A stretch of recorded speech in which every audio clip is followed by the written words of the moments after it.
지금부터 2022년 이산가족 정책 세미나 개회식을 거행하겠습니다. 안녕하십니까? 저는 1천만 이산가족위원회 사무총장 박정희입니다. 인사드리겠습니다.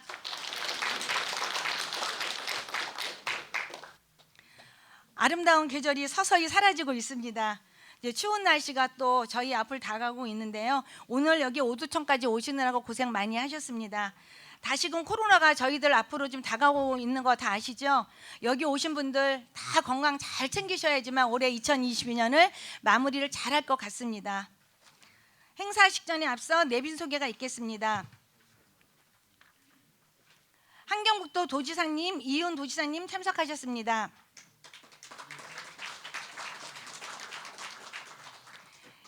최용호 이북도민 중앙연합회 겸 평안남도 도민회장님 참석하셨습니다.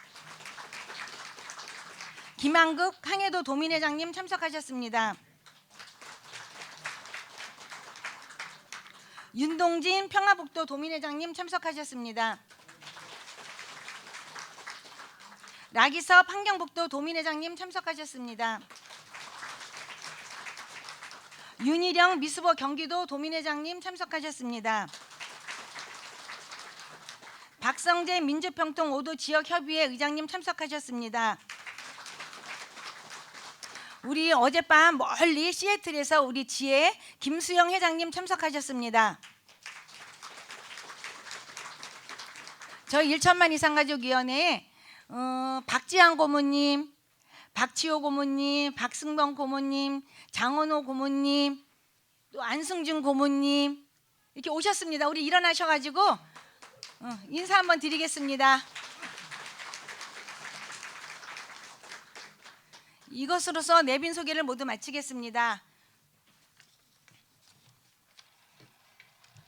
먼저 국민의례가 있겠습니다. 모두 자리에서 일어나 단상의 태극기를 향해 주시기 바랍니다. 국기에 대하여 경례.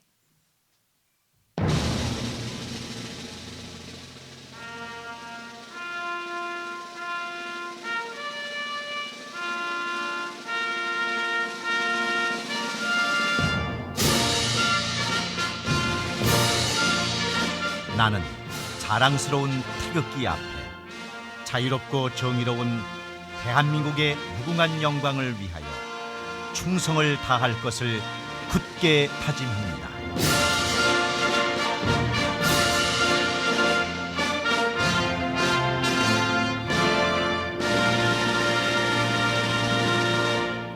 바로 다음은 애국가 지창이 있겠습니다. 녹음 반주에 맞춰 1절만 부르시겠습니다.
다음은 순국선열 및 고향에 계신 제복 선보조의 안태를 부는 묵념을 올리겠습니다.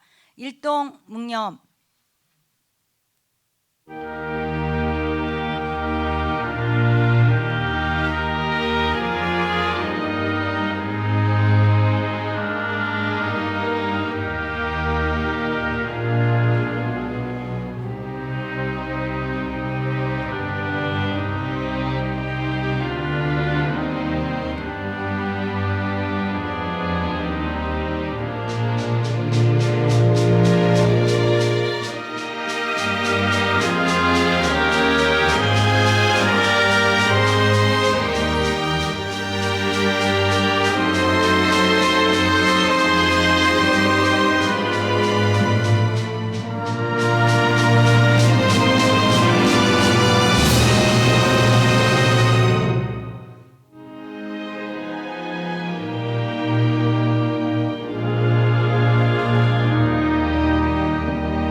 모두 자리에 앉아주시기 바랍니다.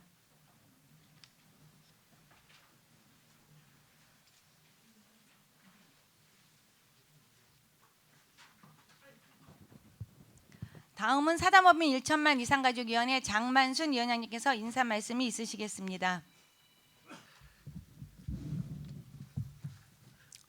예, 안녕하십니까. 1천만 이산가족위원회 위원장 장만순입니다. 먼저 인사드리겠습니다.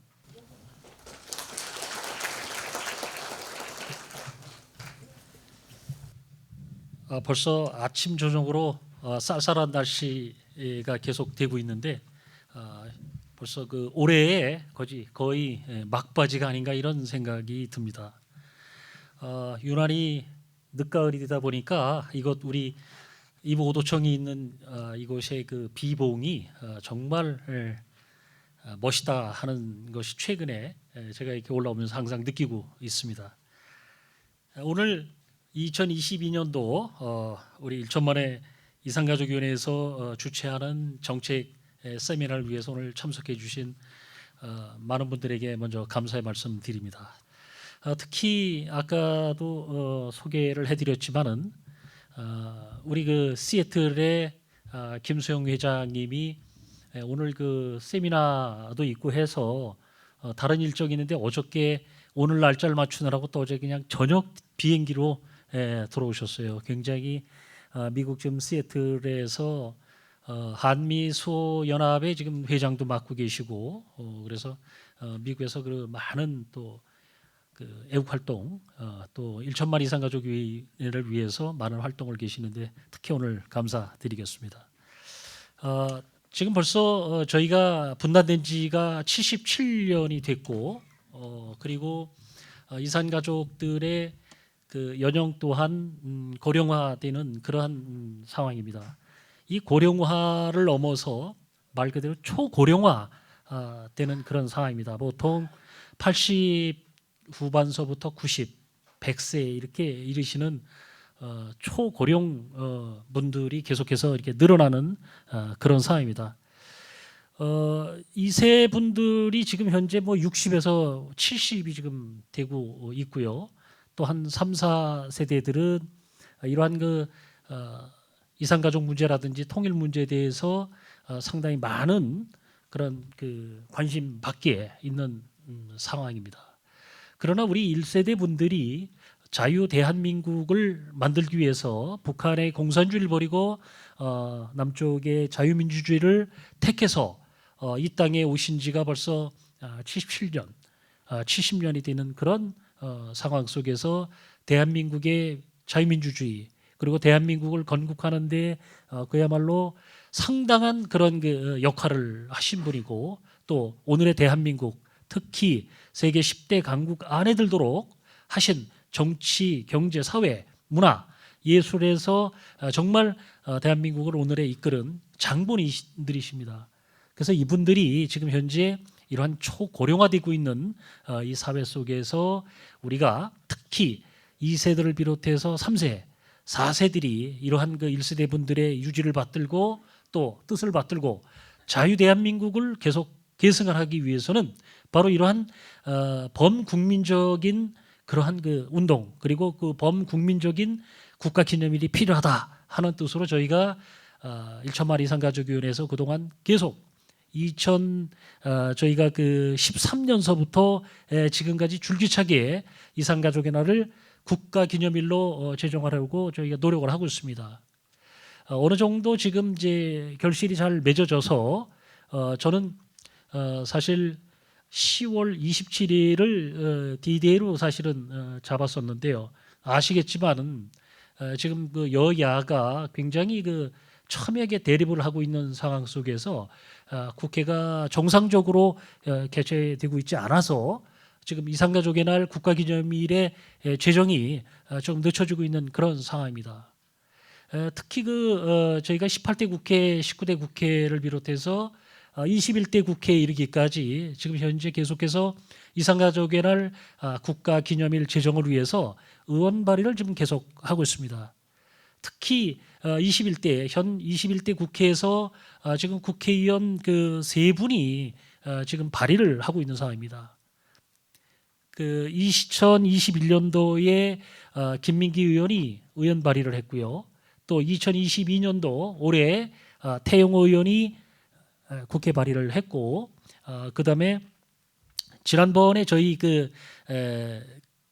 이 자리에서 서 있던 그 이원옥 의원이라고 지금 현재 민주당 의원이신데 외통위 소속이시죠. 이 자리에 와가지고 본인이 어떤 이산가족연화를 꼭 제정을 하는데 노력을 하겠다 해서 이원옥 의원이 올해의 8월에 또 이산가족연화 국가기념일을 하는 것을 발의를 했습니다. 그래서 현재 21대 국회에서는 지금 3분이 지금 이산가족연화 국가기념일 발의를 한 상태입니다. 그리고 그동안에 저희가 여야의 외통위원장을 비롯해서 양당의 간사님들을 비롯해 가지고 외통에 계신 국회의원들을 두루두루 다 만나서 모든 분들이 공통적으로 이러한 그 문제에 대해서 합의를 해놓은 그런 상태로 지금 되어 있습니다. 그래서 이 문제가 하루속히 이산가족연화 국가기념일이 돼서 우리의 이런 그 숭고한 정신을 계속 범국민적으로 이어갈 수 있도록 하는 데 최선을 다하고자 합니다.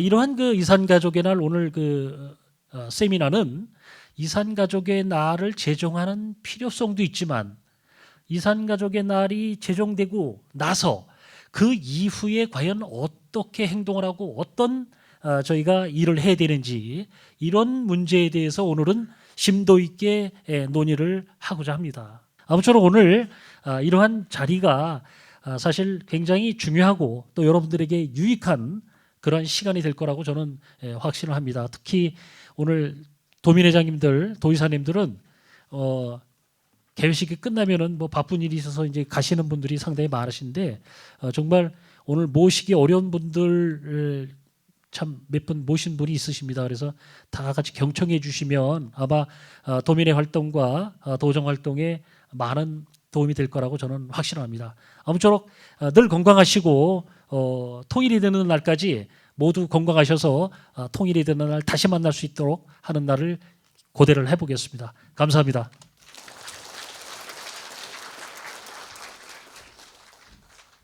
다음은 차기 이북 5도 위원회 겸 한경북도 이훈 도지사님께서 격려사가 있겠습니다. 제가 한경북도 지사로서 또 여기 그 1천만 이산가족위원회 정책 세미나에 올라와 가지고 이렇게 인사 말씀을 드릴 수 있게 돼서 상당히 감개가 무량합니다. 사실 2007년도서부터 저희가 그 해외 지부를 만들고 또한 그 유엔의 그 인권위원회 쪽으로 우리가 진출을 하면서 2012년도인가요? 저희가 그 경제사회 이사회의 그 민간인 단체로서의 그 참여 자격 획득한 거에 대해서 무궁한 자긍심을 느낍니다. 사실 저희 장만순 위원장님이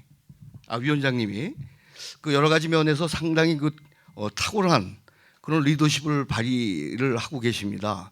사실 저희 때 물론 이상철 위원장님 전 지금 이상철 그 이사장님 계실 때도 정책 세미나를 가졌지만은 저희가 이렇게 폭넓게 대외적으로 이렇게 이산가족의 날이 지금 저희가 선포한 지가 2013년이니까 거의 이제 10년이 다가오네요.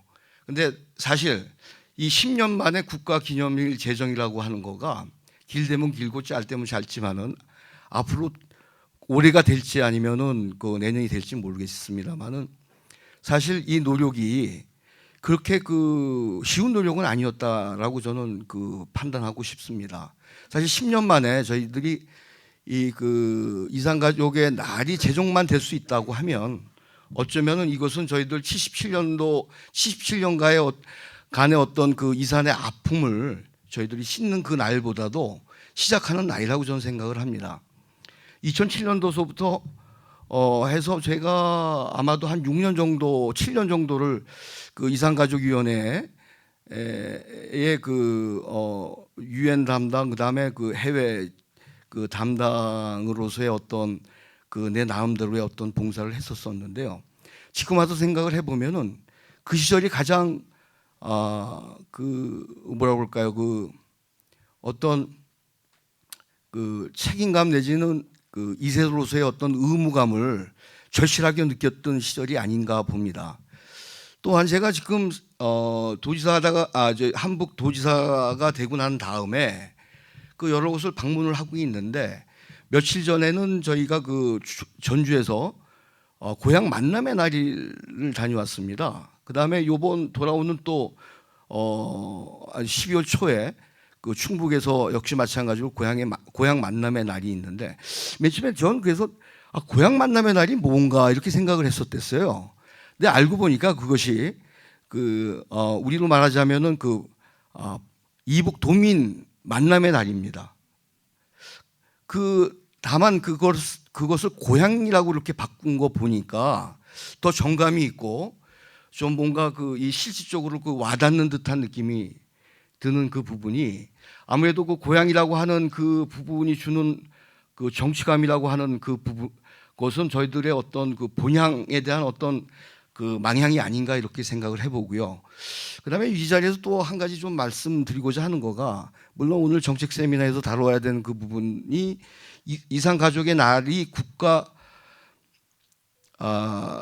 기념일로서의 어떤 그 제정이 되는 것도 중요하지만 그렇게 된다면 우리가 무엇을 할 것이냐에 대한 것들이 어떤 핵심 골자인 걸로 아는데요. 이 부분도 좀 한번 생각을 해봤으면 좋겠습니다. 왜냐, 제가 이제 유엔을 댕기면서 느낀 그 부분인데 오늘 그 시애틀에서 저희 회장님이 이렇게 먼 길을 오셨다고 그러는데 사실 퍼센테이지로 따지면은 그 화교들이 많다고 하지만 저희들이 한 770만 명의 그 디아스포라가 있습니다. 저희 디아스포라 그러니까 이산 가족의 확률 어떤 퍼센테이지를 볼 때 아마 세계에서 가장 높은 수치가 아닌가 이렇게 생각을 할 때 저희들이 비단 남북한이 갈려서 77년 동안에 갈려서 못 보고 서신 왕래라든가 이러한 그 부분들에 대한 어떤 기본적인 그 인권에 대한 것들도 이야기를 하고 있지만은 지금 실질적으로 보게 되면 3만 4천 명의 그 이탈 주민들이 있습니다. 그 사람들이 며칠 전에도 참 외롭게 죽어가고 고독사를 하고 앞으로도 이제 이러한 그 부분들이 계속이 될 거로 저는 그렇게 생각이 듭니다. 물론 인간에 대한 어떤 기본권을 저희가 보장해 줘야 되는 국가의 어떤 의무도 있습니다만은 이런 이산가족의 날의 제정이라고 하는 그 부분, 그 다음에 무엇을 할 것이냐에 대한 이 부분들이 지금 1세 어른들이 아무래도 지금 좀 몸도 좀 편찮으시고 2세, 3세들도 이산가족에 대한 어떤 개념들이 이렇게 희박해지고 있는 부분에 있어서는 저희들 이탈 주민이라든가 또한 해외에 지금 산재되어 있는 저희들 우리 국민 이제 2세 내지는 3세의 디아스포라에 대한 부분들도 저희들이 지금은 좀 뭐랄까 좀 아주 좀 정직하고 솔직하게 서로를 나눠야 되는 시기가 아닌가 이런 생각을 합니다. 사실 남북 가족 모두의 생사 확인과 서신 교환, 고향 송묘 방문에 대한 것들이 2013년서부터 발의하였던 남북 이산가족 생사 확인 및 교류 촉진에 관한 법률 일부 개정안 법률안이라고 하는 어떤 그 부분으로 놓고 볼 때 저희들 국가 기념일 지정 필요성에 대한 오늘의 토의가 상당히 시적절한 시간이 아닌가 이런 생각이 들고요. 마지막으로 저희들이 항상 주장합니다마는 남북 모두가 이를 인식하고 아무런 조건 없이 만남과 교류를 실천해 나갈 수 있을 때 한 개인과 한 가족을 넘어 온 민족과 역사의 바퀴도 제자리를 잡아 나갈 수 있다고 그렇게 굳게 믿고 있습니다. 자, 여러분들 하여튼에 저도 앞으로 이제 도정 활동을 하고 내년에는 제가 이제 이북 5도 위원회 위원장이 되는데 저 역시 최선을 다해서 저희들 이산 가족에 대한 국가에 있어서의 어떤 물론 재정이 오래되면 더 좋고요. 내년이라도 저희들이 저도 개인적으로 많이 돕겠습니다. 감사합니다.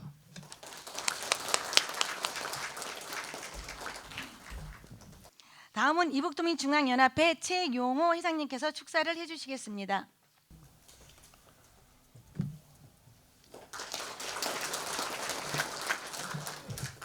네, 반갑습니다. 네, 연합회장입니다. 정말 날로 격화되는 우리 북한 도발 정말 심각하죠. 어떻게 우리가 대응해야 될 것인가? 또 물론 이제 우리 이북도민들의 이산 가족의 날은 어떻게 제정을 해야 되고 또 제정하고 나서는 어떤 일을 해야 되는 것인가? 이런 세미나를 통해서 저희들한테 굉장히 좋은 교훈과 지침을 줄 수 있을 것 같습니다. 그러나 저는 왜 우리 1천만 이상 가족 이 위원회와 이북도민회가 장관도 만나고 또 계속해서 협의하고 주장도 하고 있지만 실질적으로 보면 재정이 잘 이루어지지 않고 있습니다. 도대체 왜 그럴까요? 저희가 한번 생각을 해보면 저는 우리 이북도민들의 힘이 없기 때문이요. 또 우리의 존재감이 자꾸 약해지기 때문이라고 생각을 합니다. 또한 대북 관계에서 우리들의 입장도 없을 뿐더러 대한민국 전체 국민들이 실향민에 대한 아픔을 잊어가기 때문이라고 저는 생각을 합니다. 따라서 1세대 어르신들이 타계하심에 따라 우리 2세대들이 그 자리를 대체해야 되지만 그렇지 못하고 점점 작아지고 있는 우리 도민사회를 비춰볼 때 우리의 역량을 키우기 위해서는 우리 이북 도민사회가 우리의 목소리를 때론 거리에서 때론 신문 지상에서 다양하게 통일의 당위성과 우리 북한 동포의 인권 사항에 대해서만큼은 강하게 적극적으로 주장을 해야 될 거라고 생각을 합니다.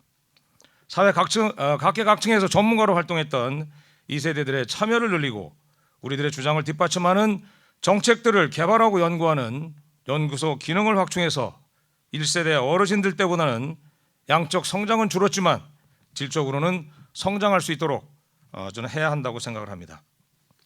사랑하는 이북도민 여러분, 1세대 어르신들의 애양심과 우리들의 애양심은 비교할 수 없을 정도지만 우리 2세들도 이제 60대 중후반으로 고향과 뿌리에 대해서 많이 생각하고 있습니다. 그렇기에 도민사회에 우리 어르신들이 만들어 놓으신 이 훌륭한 유무형의 자산들을 잘 지키기 위해 우리들은 더 많은 기여와 노력이 필요한 때입니다. 도민사회가 나에게 무엇을 해줄 것인가를 기대하지 말고 내가 이북 도민사회에 무엇을 기여할 것인가를 생각하는 마음가짐으로 고향 가는 그날까지 힘있고 자부심 넘치는 이북 도민회를 만들기 위해서 우리 함께 노력합시다. 오늘 세미나가 아주 유익하고 그리고 우리에게 미래를 예측할 수 있는 데 도움이 되는 그런 세미나가 되기를 바라겠습니다. 예, 감사합니다.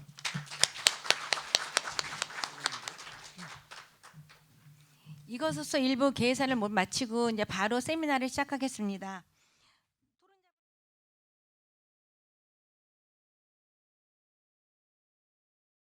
예, 먼저 인사부터 드리겠습니다. 오늘 이제 이산가족 기념의 날 필요성 제하로 했지만 이미 이제 위원장님도 그렇고 우리 회장님도 지사분님 이렇게 또 말씀을 이미 하실 때 그 필요성뿐이 아니라 그 이후의 과제, 우리의 노력, 또 프로그램 이런 것을 많이 주문을 하셨습니다. 그래서 오늘 그런 다양한 이산가족의 날 제정을 포함해서 그 이유 문제까지 이렇게 다양하게 토론을 하고자 각 분야에서 이 문제에 대해서 깊이 있게 말씀을 해주실 분들을 잘 모신 것 같습니다. 제가 먼저 여기서 이제 아까 이렇게 쭉 말씀을 하셨지만 좀 소개를 드리고 그 다음에 이제 이 각 오늘 모신 네 분이 한 15분씩 발제를 하신 다음에 그리고 이제 그걸 들으시고 이제 여기 오신 오늘 굉장히 많은 관심을 보이시고 많이도 오셨는데 이산가족의 날 문제는 여기 모신 분들 그리고 밖에 계신 우리 이산가족분들의 공통적인 관심이고 또 해야 될 과제이기 때문에 다들 좋은 의견을 이렇게 말씀해 주시면 그만큼 이제 이산가족의 날 제정과 그렇게 또 풍요로워지는 것이 현실로 다가오는 것이 빨라지지 않을까 그렇게 생각을 하겠습니다. 먼저 제 왼쪽에 우리 김충환 전 국회의원님, 헌정의 사무총장님 오늘 이 자리에 참석해 주셨습니다. 여러분 안녕하세요. 반갑습니다. 그리고 제 왼쪽으로 이강우 국가공무원 인재개발원 교수님 참여하셨습니다. 그리고 이제 바로 오른쪽으로는 김충환 남북사회통합연구원 원장님 참석하셨습니다. 그리고 그 옆에 장성용 서비스 포 피스 대표님 참석하셨습니다. 자, 그러면 이제부터 바로 토론에 들어가겠습니다. 먼저 이제 이 준비하신 발제, 이 깊은 여러 가지 좋은 내용들이 많지만 이제 한 15분 정도로 시간을 해가지고 우리 어떻게 김충환 전 의원님부터 시작을 해주시겠습니까?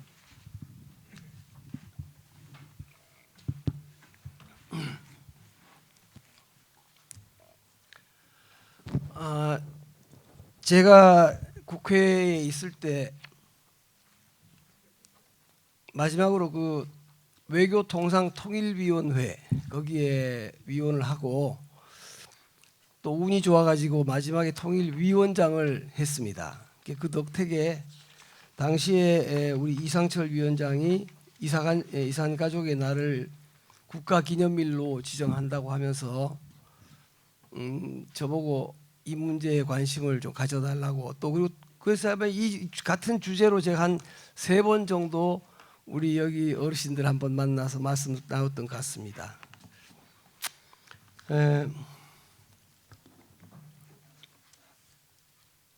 그 이산 가족의 날을 국가 기념일로 한다고 하는 것이 처음에는 상당히 그 쉽지 않은 과제가 아닌가 그렇게 생각을 했는데 제가 이번에 발표를 하기 위해서 자료를 보니까 법에 그 이산 가족의 날을 지정하는 그 뜻이 담겨 있는 것을 보았습니다. 그래서 국가적으로 여러분들의 그동안의 노력이 이제 이렇게 법제화되고 또 통일부에서 뭐 당연히 이 문제를 지금은 이제는 중요한 과제로 삼고 또 마침 또 태영호 국회의원이 외교통일위원회 간사가 되고 그래서 지난번에 박정희 사무총장이 말하기를 이미 다 됐습니다. 그래서 저도 굉장히 기쁘게 생각을 했습니다.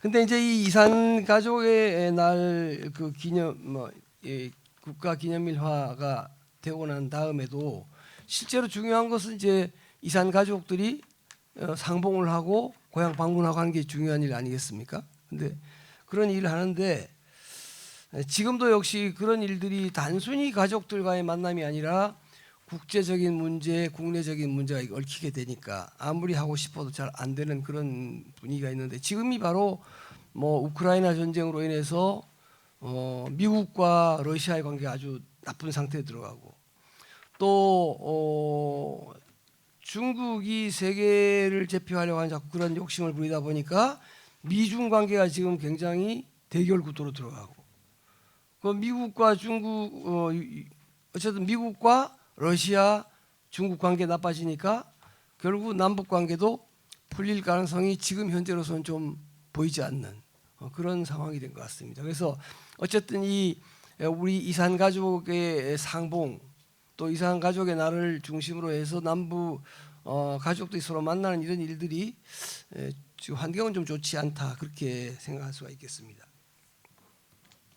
근데 역시 그 이산 가족의 날을 맞이하면서 이산 가족에 대한 그 인식, 우리 자신들에 대한 우리가 우리를 보는 인식, 또 일반 국민들 또는 대외에서 우리를 보는 인식에 대해서 한번 생각해 볼 것 같아요. 첫째는 전 그 이산 가족의 재결합이 통일 정책의 핵심적인 목표다 그렇게 생각을 하고 있습니다. 그래서 왜 통일하느냐?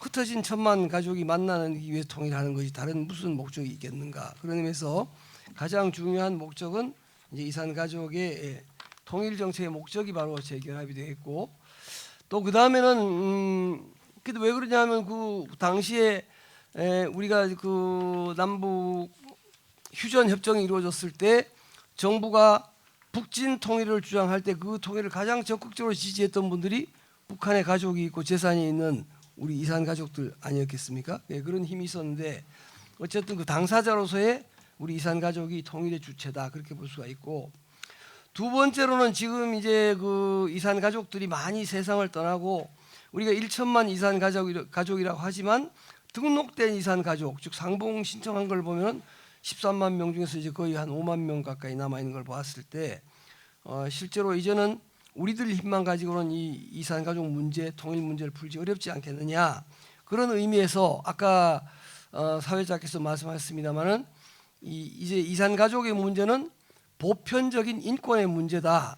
즉 나나 우리 가족의 문제가 아니라 대한민국 국민의 또 전 세계 인류의 풀어야 될 그 기본적 인권의 문제다 하는 것이 또 이렇게 생각을 해볼 수 있는 것이고, 세 번째는 사실은 어떻게 보면 통일의 가장 큰 동력이라고 할 수 있는 것은 통일이 되면 어떠한 좋은 점이 있느냐, 경제적으로 저는 굉장히 중요한 의미가 있다고 생각을 합니다.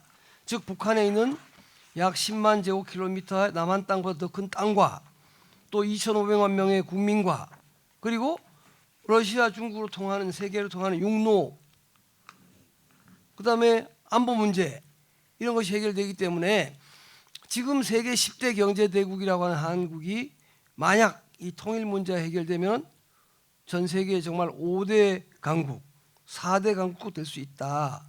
그렇게 되는 열쇠를 우리 이산 가족들이 가지고 있는 주체다 그렇게 볼 수 있겠습니다. 네 번째로는 이 국제 정치적인 문제인데, 북한도 지금 유엔 가입국이고 남한도 지금 유엔 가입국으로 돼 있다 보니까 우리는 특히 우리 이산 가족들은 김정일이 죽으면 김정은이 없어지면 당연히 우리가 이북에 가서 우리 땅 우리 동네 찾고 대한민국 되는 거 아니냐 이렇게 이제 보통 생각을 하고 있습니다. 저도 뭐 그렇게 생각합니다만은, 근데 이제 국제법적으로는 북한 주민들이 남한과 통일해서 대한민국 한국이 되는 게 좋으냐, 중국하고 통일해 가지고 중화인민공화국의 일원이 되는 게 좋으냐를 투표로 결정을 한다는 겁니다. 그런데 지금 여론조사를 보면은 북한 주민들이 중국에 속하는 것이 더 좋다, 나는 중국 땅에 가고 싶지 남한하고는 같이 살고 싶지 않다는 사람이 상당히 많다고 하는 통계가 발표된 적이 있습니다. 그래서 이 앞으로 통일이 될 때 북한 땅을 남한하고 통일해서 우리 한국 대한민국이 되려면은 바로 우리 이산 가족이 그 투표를 할 때 내 친구, 우리 가족, 우리 친척들에게 중국으로 가지 말고 남한으로 가야 된다는 것을 설득할 수 있는 아주 중요한 정치적인 주체다 그렇게 볼 수 있겠습니다. 그 이제 마지막으로는 사실 뭐 같은 땅에 있어도 뭐 다민족 국가가 많지 않습니까? 스위스 같은 경우는 뭐 독일 사람, 프랑스 사람 이렇게 이태리 사람 섞여가지고 스위스가 되고, 뭐 중국은 56개국이 섞여 이렇게 되는데, 우리 한국민은 한민족은 5,000년 한민족이니까 이 동질성을 유지시켜주는 중심체, 바로 북한의 고향이 있는 우리 이산 가족들이 앞으로 통일이 됐을 때 남북한을 하나로 묶어줄 수 있는 동질화된 대한민국을 만드는, 한민족을 만드는 중심 주체가 바로 우리 이산 가족, 또 1천만 이상 가족이다 그렇게 볼 수 있기 때문에 이러한 그 인식, 나 자신에 대한 인식, 또 우리 국민들이 보는 인식, 또 우리 국제사회에서 보는 그 인식의 주체로서 굉장히 중요하다 그렇게 생각을 합니다. 그리고 이제 이산 가족들이 당면하고 있는 상황을 볼 것 같으면 이제 뭐 고령화 문제라든지, 또 이게 점점 이제 앞으로 한 5년 지나면은 그 1세대 이산 가족이 한 10년 지나면 1세대 이산 가족이 다 세상을 떠나실 것 같은 그런 느낌, 통계로 볼 때는 그게 지금 시간적으로 굉장히 좀 촉박한 느낌이 이렇게 좀 우리가 느끼고 있습니다. 그다음에 이제 정부가 그동안 노력한 걸 보면은 사실 이명박, 박근혜, 또 그전에 노무현, 김대중 정부 때까지는 비교적 남북 교류가 어쨌든 횟수로 볼 때 굉장히 많았습니다. 근데 지금 그 문재인 정부 5년 동안은 한 차례 상봉 기회가 있었는데, 이와 같이 지금 굉장히 어려운 상황이고, 남북 공동연락사무소 폭파 이런 사건이 한번 터지면 그거를 치유하고 회복하는데 시간이 상당히 많이 걸리는 그런 애로사항이 있는 것 같습니다. 그리고 현재 국제정치 및 국내 환경, 여기 5페이지 쓴 걸 보면은 첫째 이제 국제정치는 아까 말했듯이 우크라이나 전쟁, 또 미중 패권 경쟁, 그리고 국내 정치는 좌파 정부, 우파 정부 지금 정권 교체가 이루어지는 상황에서 남북 관계 문제를 잘 풀어갈 수 있겠느냐 하는 이제 현실적인 그런 문제들이 지금 나와 있는 것 같습니다. 그다음에 이제 성과와 추진 방향을 보면은 제가 이번에 이 오늘 토론을 위해서 자료들을 쭉 찾아보니까 그 통일부가 그 이산가족법도 만들고 뭐 통일부가 만든 건 아니지만 국회와 통일부가 법을 만들고 또 그다음에 이제 그 기본 계획 이 앞으로 이 이산가족 문제를 위한 기본 계획을 매 3년마다 설립하도록 이렇게 돼 있고 계획이 잘 돼 있더라고요. 그래서 이거 일일이 설명하지 않아서 오늘 마침 여기 차관님이 사회를 보시고 계시는 동안에 굉장히 실무적으로 이산가족 문제를 위한 이러한 법적인 또는 제도적인 계획을 잘 수립해 놓으셨다. 저는 그렇게 생각을 했습니다. 그래서 보면 대면 상봉, 또 화상 상봉, 그다음에 영상 편지, 고향 방문, 또 생사 확인, 또 서신 및 우편물 교환, 민간 교류 활성화, 단체 이게 민간 우리 뭐 1천만 이상 가족 같은 이런 단체들의 활동을 역량을 키워주는 문제, 또 국군 포로 문제, 이산가족 면회소, 또 유전자 검사 및 관리. 이것은 이제 다 돌아가시고 나더라도 우리 할아버지가 이분인가 아닌가를 알 수 있는 그런 그 유전자 자료를 다 해놓는다는 거죠. 그 다음에 이산가족들에 대한 그 국내 공감대 형성, 이게 바로 우리 이산가족의 날 기념일화하는 문제, 또 문화 역사 보존, 이런 그 각 항목별로 계획을 잘 세워놓고 있는 것을 확인했습니다. 그리고 중요한 것은 국제사회와의 협력 강화 문제인데, 아까 말씀드린 대로 우리가 나 자신이나 우리 친척의 문제를 볼 때는 그건 인륜의 문제가 되는데, 이 기본적 인권의 문제, 즉 우리가 이렇게 행복할 권리, 거주 이전의 자유, 또는 표현의 자유, 통신의 자유, 이러한 그 인권 문제를 볼 것 같으면 이러한 문제들은 전 세계적 차원에서 유엔을 통해서 우리가 이 남북 문제를 해결해야 된다 하는 측면에서 앞으로 그 인권 문제로서 이 문제를 다룰 필요가 있다. 이제 이렇게 보면 국제사회 협력이 중요한 시기가 된 것 같습니다. 그래서 지금 말씀드린 그러한 내용들에 대해서 이제 앞으로 좀 실질적인 노력이 필요한데, 이 항목들은 대개 다 정리가 된 것 같습니다. 그래서 앞으로 지금 새 정부, 즉 윤 대통령 정부에서는 가족 상봉 및 고향 방문 사업을 전면적으로 실시하고 이산가족에 대한 정체성을 확립하고 또 탈북자 동포 및 그 자녀선들이 가입할 수 있도록 이게 노력하는 것.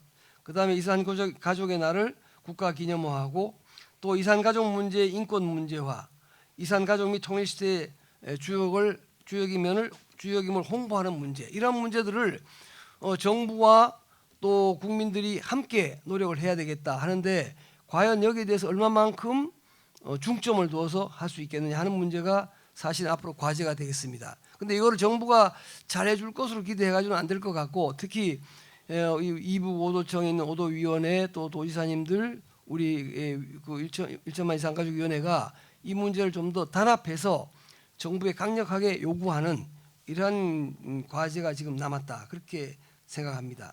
끝으로 지금 우리 통일 문제는 어쨌든 여론조사를 해보면 점점 통일을 해야 되겠다, 통일은 중요하다 하는 사람 숫자가 조금 적어지고 있는 것이 현실이에요. 그 이유가 뭐냐면 1세대 북한 출신 우리 그 이산 가족들이 자꾸 세상을 떠나기 때문에 그 자손들이라든지 친구들은 통일 뭐 이대로 살면 좋지 않은 이런 약간 그 통일에 대한 의식이 약화되는 이런 것은 현실인 것 같습니다. 그래서 그러나 우리가 이제 어떤 그 숫자를 볼 것 같으면은 그 성경책에 나오는 유대 사람들이 바빌론에 잡혀갔다가 돌아오는 시간이 70년 만에 다시 돌아온 거예요. 그리고 또 러시아가 공산주의가 됐다가 이렇게 공산주의 멸망한 것도 70년이다. 근데 마침 우리 남북 분단도 지금 거의 70년, 이제 말하자면 6.25 그 휴전이 53년이니까 내년이 이제 휴전 53년 70년 분단이 되는 해가 된다, 이렇게 보고 정말 내년에 어떠한 그 우리가 생각지 못했던 변화를 통해서 남북에 이렇게 또 통일의 기회가 올 수도 있지 않겠느냐, 이런 희망을 가지면서 지금까지 말씀드린 이 모든 문제들을 풀어가는 주체는 물론 거기에 대해서 열쇠를 가진 것은 정부이고 또 뭐 국회나 국가가 하겠지만 그냥 그걸 하도록 촉구하고 요구하는 것은 남이 아니라 바로 여기 계시던 1천만 이사가족 여러분들이 그거를 주장해야 된다. 또 그것을 위해 단합해야 된다. 이렇게 생각합니다. 그래서 이것을 위해서는 특히 지금 현재 자꾸 연세가 높아지시고 2세대, 3세대들은 북한의 고향이라도 안 가봤으니까 그런 의미에서 지금 3만 5천 명의 지금 새로 내려와 있는 그 이산 가족들 그분들이 우리 이북 오도 위원회 이 위원회에다 같이 협력해서 에너지를 보태주는 어떤 그러한 노력 또 2세대, 3세대들을 참여시키는 노력 이런 것이 중요하지 않겠는가 그런 생각을 해보았습니다. 마치겠습니다. 감사합니다. 예, 감사합니다. 우리 김충환 전 의원님께서 시간을 일단 기본적으로 확실하게 맞춰주셨고 그 다음에 그 내용에 대해서도 포괄적으로 이렇게 잘 짚어주신 것 같습니다. 이산가족 지금 말씀하신 걸 제가 이렇게 정리해 보니까 이산가족 문제의 그 현황을 쭉 보시면서 주요 이제 국내 정치 또 국제 정치까지 아우르는 그런 환경적 변수 그리고 정책적 필요사항 이런 거를 종합적으로 이렇게 짚어주셨어요. 그래서 그러면서 또 이산가족 문제 해결이 왜 필요하냐? 인륜이고 보편적 인권이고 그다음에 남북 간 교류라든지 국제 정치적 관점, 향후에 이제 정치적 통합을 위해서 또 문화적 동질성을 확보하기 위해서도 필요하다. 이렇게 정리를 잘 해주셨고 그리고 이제 저는 물론 이제 정부로 나왔지만 그래도 이게 정부에도 이산가족 프로그램 해결을 위한 프로그램을 정리는 잘해놨다 이렇게 칭찬해 주시니까 굉장히 기분이 좋습니다. 그러면서도 이제 한 말씀하신 게 와닿는데요. 그 물론 이런 프로그램이 잘 있지만 그렇다고 정부 그냥 내버려 두면 정부 알아서 다 해줄 것이다 이런 것은 비현실적이기 때문에 그 문제의 당사자인 여기 오늘 계신 분들 또 밖에 이산가족 분들께서 특히 이북오도청 뭐 이산가족 위원회 주체적으로 노력할 필요가 있고 그리고 이제 정체성 확립 및 확대를 위해서 우리 이산가족 후손들 그리고 탈북민까지 같이 이산가족의 날 또 국제적인 문제로 가서 이제 인류 보편적 문제로서 인권으로서 이렇게 짚어가면서 운동을 해서 이산가족의 문제를 풀기 위한 날을 좀 땡기자 이런 말씀으로 들었습니다. 다시 한번 수고해 주신 김충환 전 국회의원님께 박수 한번 보내주시기 바랍니다. 네, 앞에서 시간을 잘 지켜주셨기 때문에 다음으로 이제 우리 저기 이강우 국가공원 인재개발원 교수님도 잘 지켜주실 것으로 믿는데 우선 그 같이 통일부에서 근무하신 이제 고위공무원으로 근무하신 분이고 특히 아까 제가 들으니까 그 6.15 남북 정상회담 때 이산가족 문제를 직접 담당하셨던 얘기를 아마 해주실 것 같습니다. 좋은 얘기 부탁드립니다. 예, 여러 어르신들 모시고 이렇게 또 발표를 하게 돼서 굉장히 영광스럽게 생각합니다. 또 한편으로는 아까 우리 이거 최영준 차관님도 말씀하셨습니다만 제가 이 자리에서 그런 이야기를 할 수 있도록 하게 된 이유가 사실은 2000년 우리 그 김대중 대통령하고 북한의 김정일 위원장하고 6.15 공동선 정상회담을 통해서 6.15 공동선언을 발표하고 사실 그때만 해도 그 6.15 공동선언의 3항 핵심 내용이 이제 그 이산가족 교환 방문하는 거하고 비전형 장기수를 송환하는 등 인도적 문제를 이제 근본적으로 해결하는 그 핵심적인 내용이기 때문에 또 제가 그때 2000년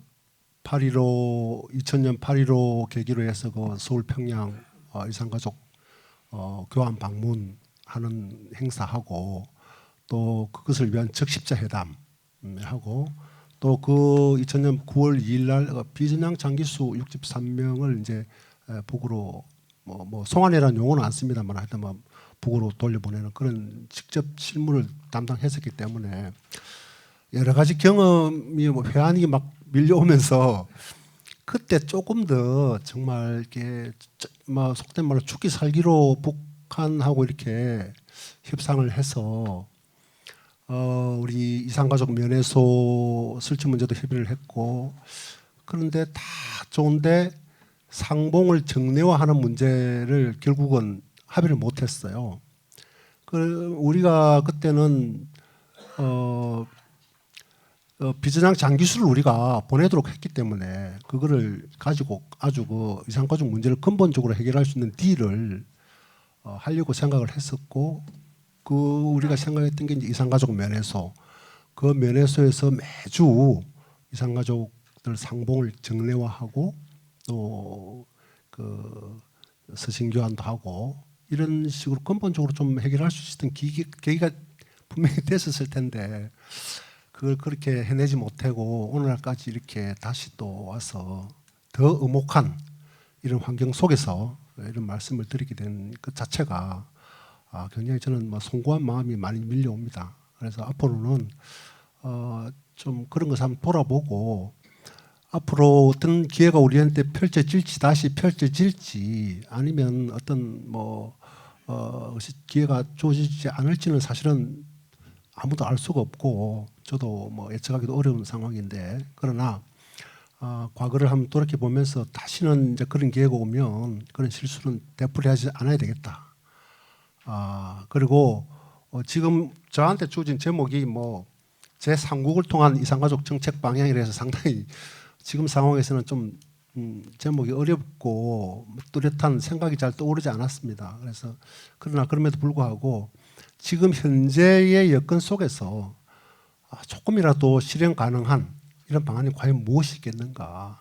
결국은 북한이 좀 부담을 덜 느끼고 이런 엄혹한 상황 속에서도 북한도 할 수 있는 가능성이 최대로 높은 그런 사업을 좀 이제는 중점적으로 추진해야 되겠다. 그러면서 뭐 남북 관계가 좋아지면 또 남북 당국 간의 어떤 협상을 통해서 이루어지는 그건 별도로 이렇게 하더라도 그런 생각을 해봤습니다.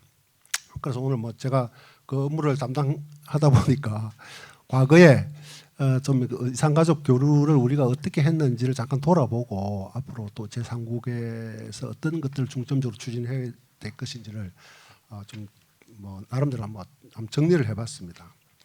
그래서 이산가족 크게 뭐 당국 간 이산가족 문제 해결은 저희들이 지금까지 한 3번 정도 이산가족 문제를 좀 근본적으로 해결할 수 있는, 그러니까 무슨 다른 걸 협상하면서 뭐 예를 들어 핵 문제 협상하면서 뭐 이산가족 문제가 인도적 문제를 끼어 들어가는 그런 형태가 아니라 이산가족 문제를 중점적인 협상 과제로 놓고 남북 간의 협상을 딜을 했던 그래서 합의를 했던 그런 계기들이 한 3번 정도 저는 있었다고 봅니다. 그런데 다 뭐 뜻대로 되지는 않았습니다만은 그 첫 번째는 역시 아무래도 적십자 회담이겠죠. 적십자 회담인데 상당히 그 72년도 그 기대감 많이 있었고 그런데 하여튼 결국은 그게 북측이 그때는 아주 정치적으로 접근을 해서 뭐 이산가족 범위 내 안에 뭐 인우, 친구, 뭐 친지 이런 것도 포함해야 된다.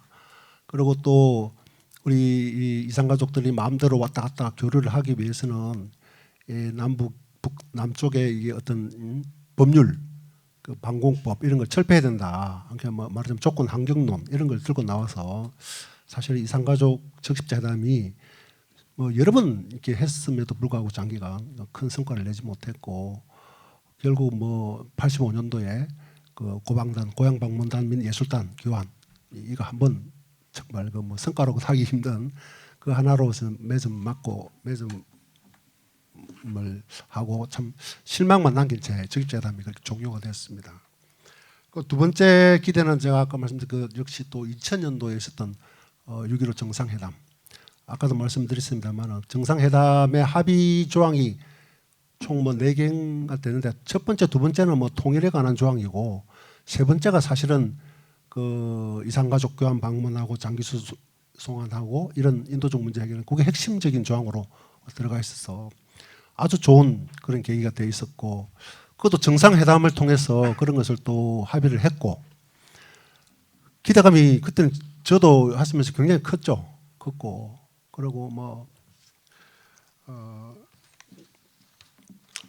이번에야말로 정말 이산가족 문제를 완전히 좀 이렇게 해결하려는 그런 생각을 가지고 있었는데, 근데 그게 이제 그런 것을 얘기해서 북한하고 적십자 회담이라는 것을 이제 쭉 했는데 역시 적십자회담에서는 참 여러 가지 우리가 비서장 장기수를 돌려보내고 9월 2일 날 돌려보내고 바로 막 했어야 되는데 이게 면에서 설치 협의 문제를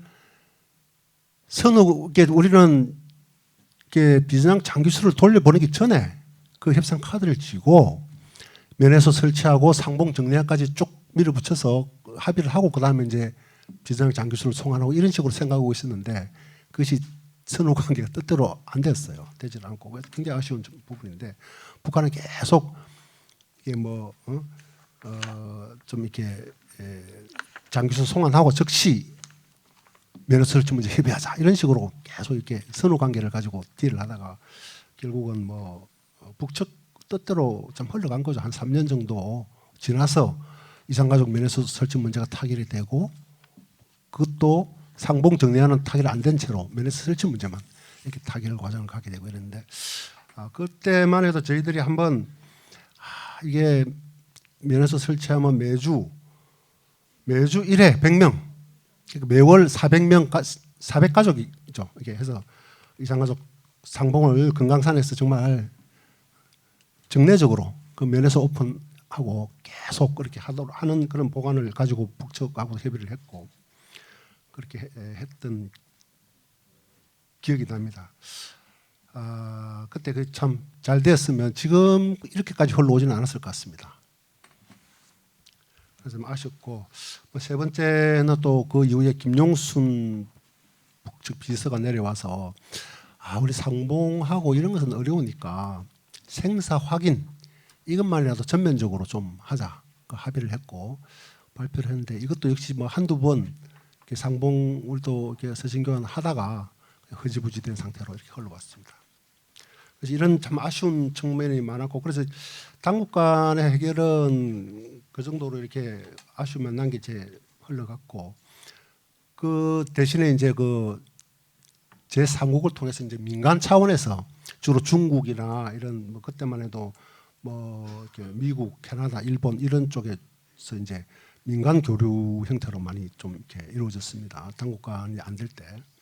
그래서 그것이 지금까지는 총 한 1990년부터 있었는데 한 17,289건이 성사되었는데 이것도 사실은 지금 다 좀 생사 확인, 제3국에서 상봉 이런 것들도 2019년 이후로는 완전 다 차단돼서 이루어지지 못하고 있는 그런 상황입니다. 민간 차원에서 사실은 이산가족분들이 스스로 비용을 대고 물론 정부가 조금 이렇게 보조를 해주지만 비용을 들여서 이렇게 하는 것마저도 좀 말하자면 이것도 굉장히 활성화되면은 굉장히 좋은데 지금 상황에서는 또 다 막혀 있는 그런 상황 되었습니다. 그래서 결론적으로 당국 간의 어떤 이산가족 교류나 또 민간 차원에서 우리가 이렇게 개별 베이스로 이렇게 이루어지던 제3국에서 상봉 이런 것들도 지금 다 사실은 차단이 되어 있는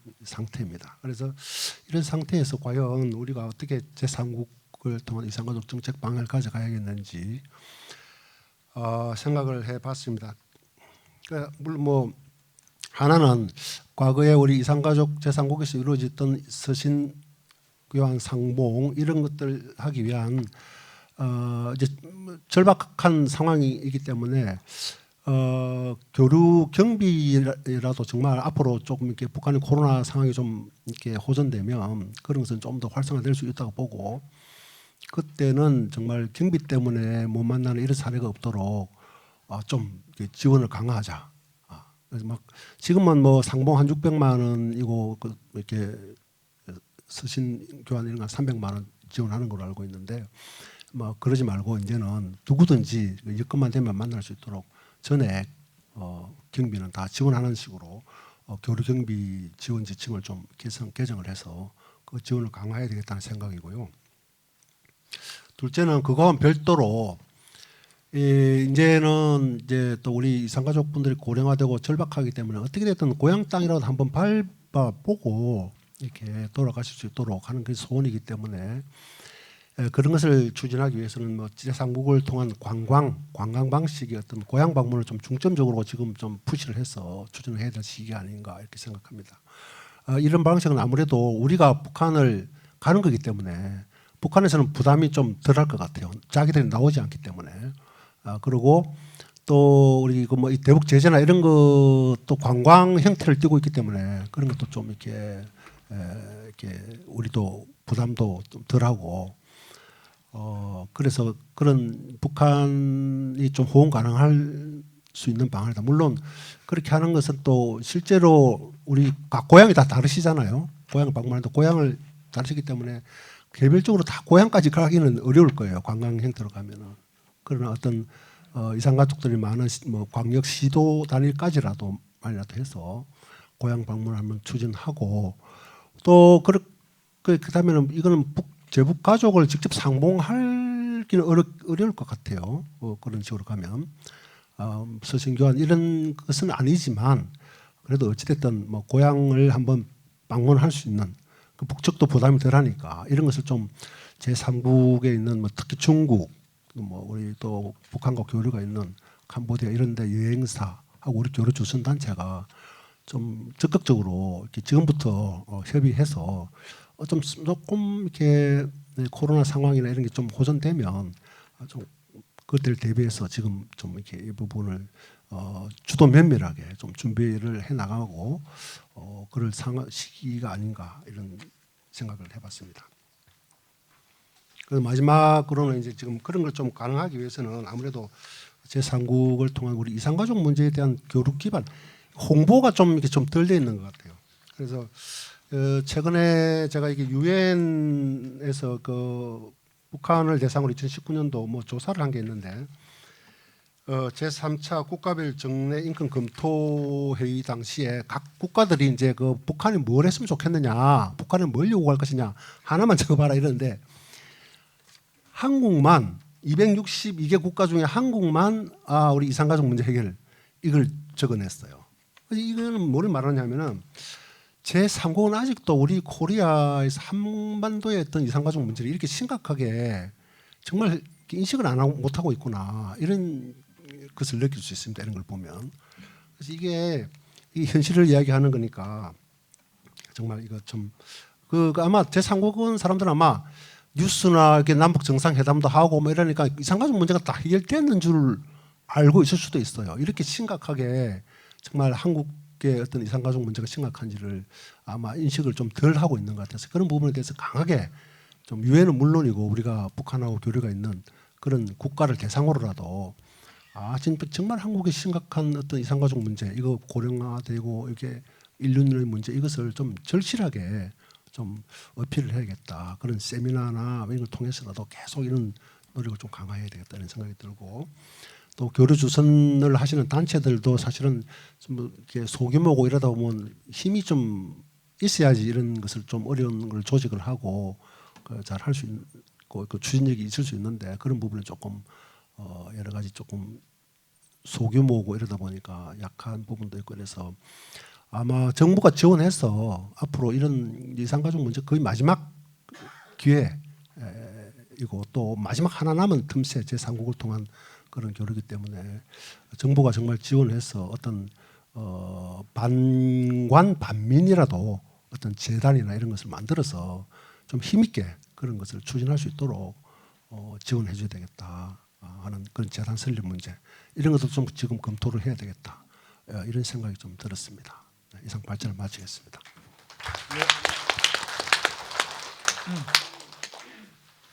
예, 이강우 교수님께서는 그 본인이 이제 직접 남북 간 협의, 이산가족 문제를 위한 남북 간 협의 과정에서 일을 하셨기 때문에 그 과정에서 사실은 뭐 통일부에서도 그 일을 안 하면 사실 깊숙이 잘 모릅니다. 이제 그런 일반인들께서는 더 잘 모르시는 그런 깊숙한 내면에 있었던 일. 그래서 좀 안타까운 얘기지만 우리가 열심히 한번 해결을 위해서 갔었는데 마침 조금 더 힘이 모자라서 조금 더 분발했어야 되는데 가지 못했던 아쉬움도 말씀하시면서 지금 이제 여러 가지 요건을 볼 때 현실적으로 지금 단계에서 특히 이제 고령화 문제 이런 걸 감안할 때 3국을 통한 이산가족 문제 이게 이제 현실적으로 가능한 방안이 아니냐 이렇게 그 문제에 초점을 두고 말씀을 해주셨고요.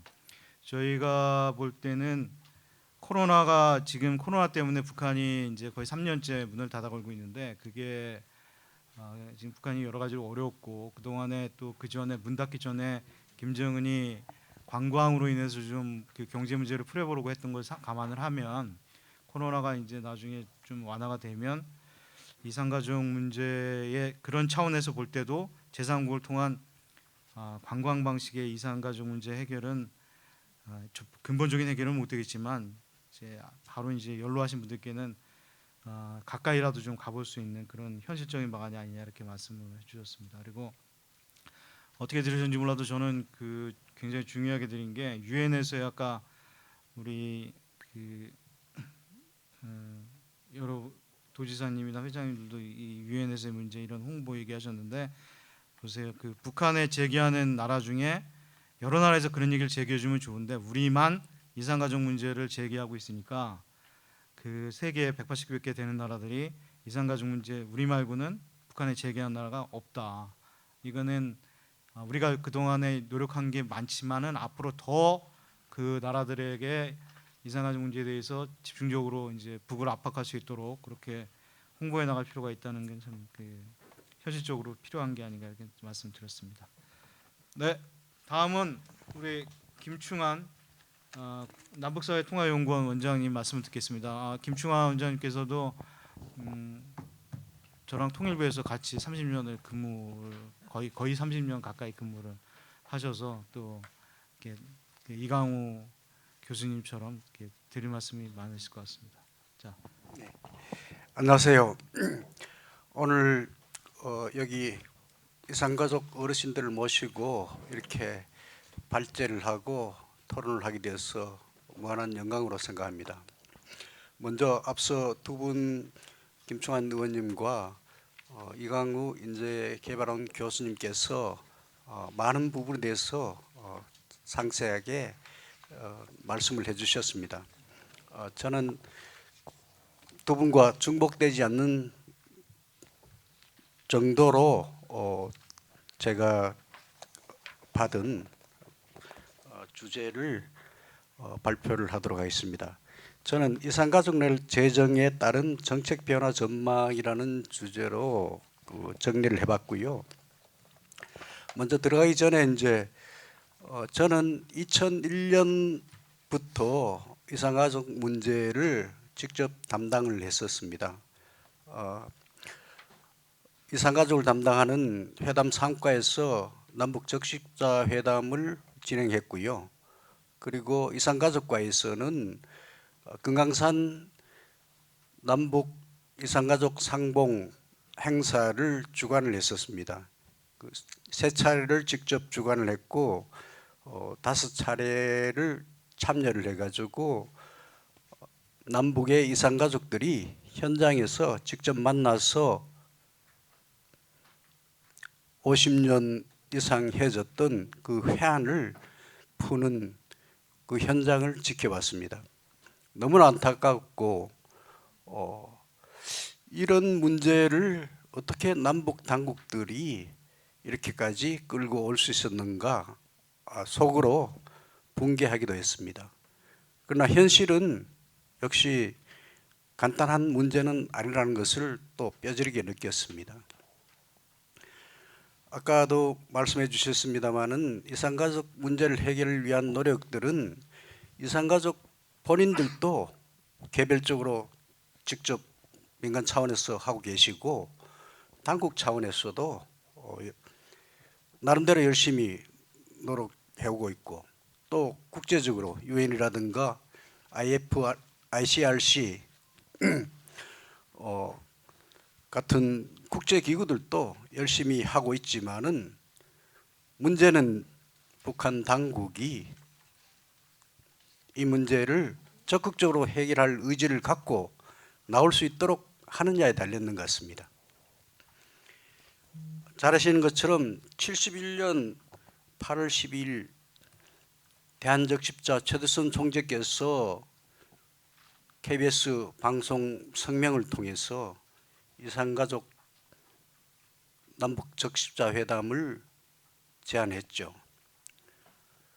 남북 간의 대화가 재개되는 가장 첫 의제가 이산가족 문제 해결이었습니다.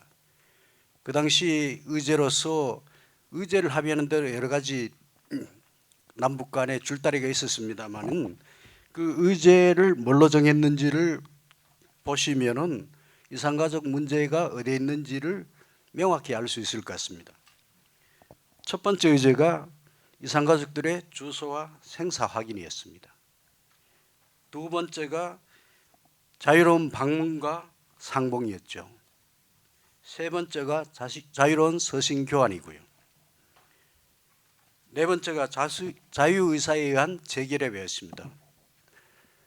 이 문제는 이산가족 문제의 근본적인 핵심 사안이죠.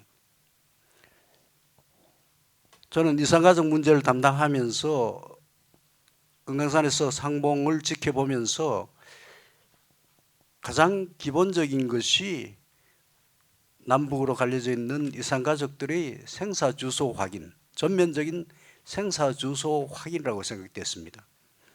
두 번째는 생사주소 확인이 된 이산가족들의 서신교환.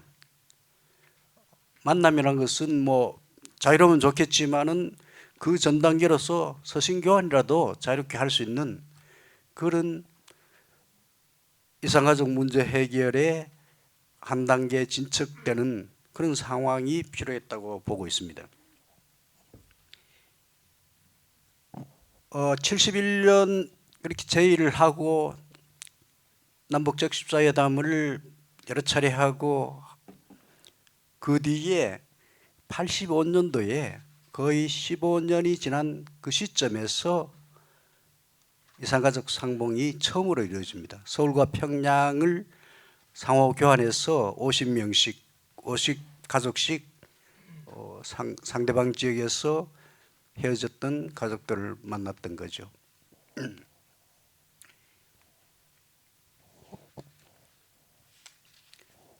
잘 아시는 것처럼 지난 9월 8일에도 권영세 통일부 장관이 남북 이산가족 문제 해결을 위한 적십자회담 개최를 제의했습니다. 현 정부 들어서도 남북 간의 가장 시급한 문제로 보고 이렇게 제기했던 겁니다.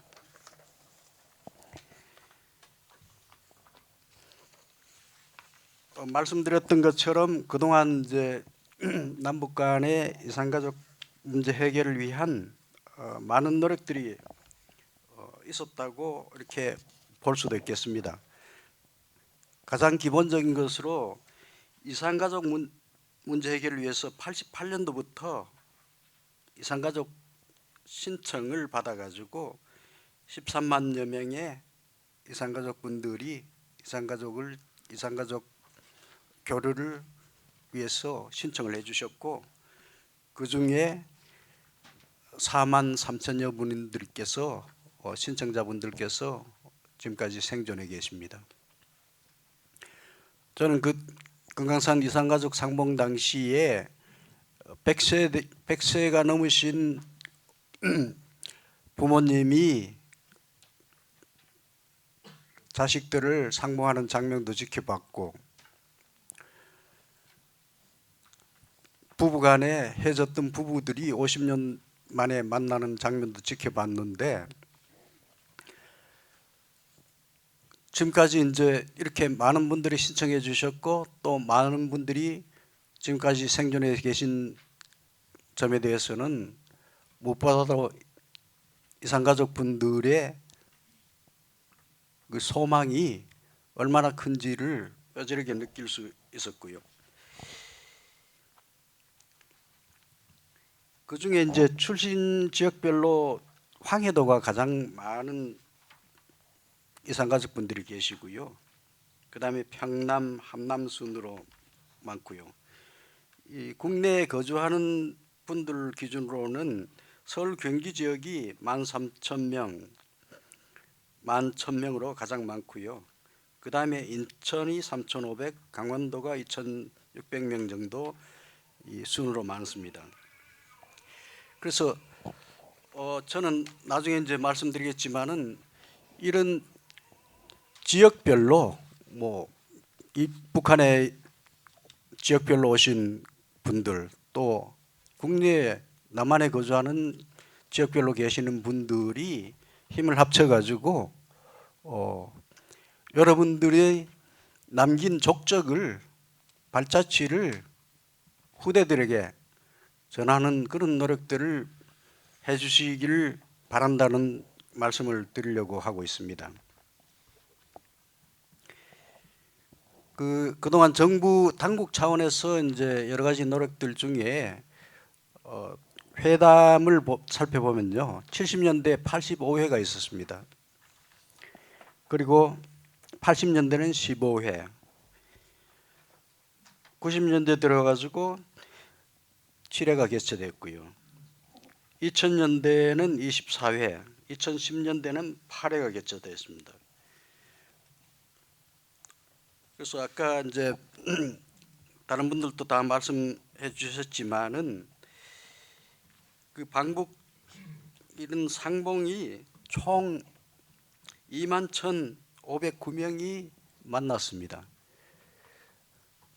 근데 이 숫자는 우리 상봉 가족 숫자가 아니고 전체 상대방 가족 만난 숫자까지 다 포함한 거기 때문에 사실은 이 숫자는 그렇게 많다고는 볼 수 없습니다. 이번에 이제 이산가족 날 제정을 위해서 이제 여야에서 각각 발의를 해주셨고, 이산가족의 날을 언제로 할 것인지를 가지고 조금의 차이점은 있지만은 기본적인 이산가족 날 제정 취지는 대동소이하다고 보고 있습니다. 태영호 의원께서는 85년 첫 상봉을 한 9월 20일을 이산가족 날로 하자고 제안을 해주셨고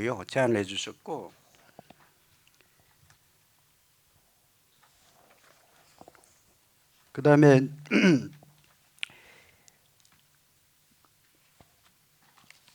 우리 야당에서는 추석 전날을 이산가족 날로 기념하다고 그렇게 이현복 의원님께서 대표 발의한 개정안에는 그렇게 제시되고 있습니다.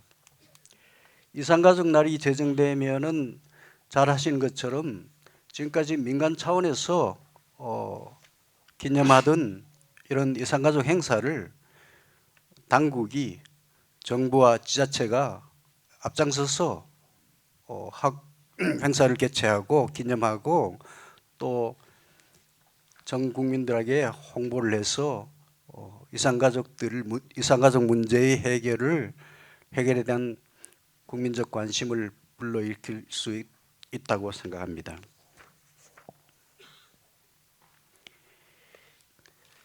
그러면 이런 이산가족 날 제정이 되면은 어떤 의미를 가지고 효과를 거둘 수 있는지에 대해서 잠깐 살펴보도록 하겠습니다.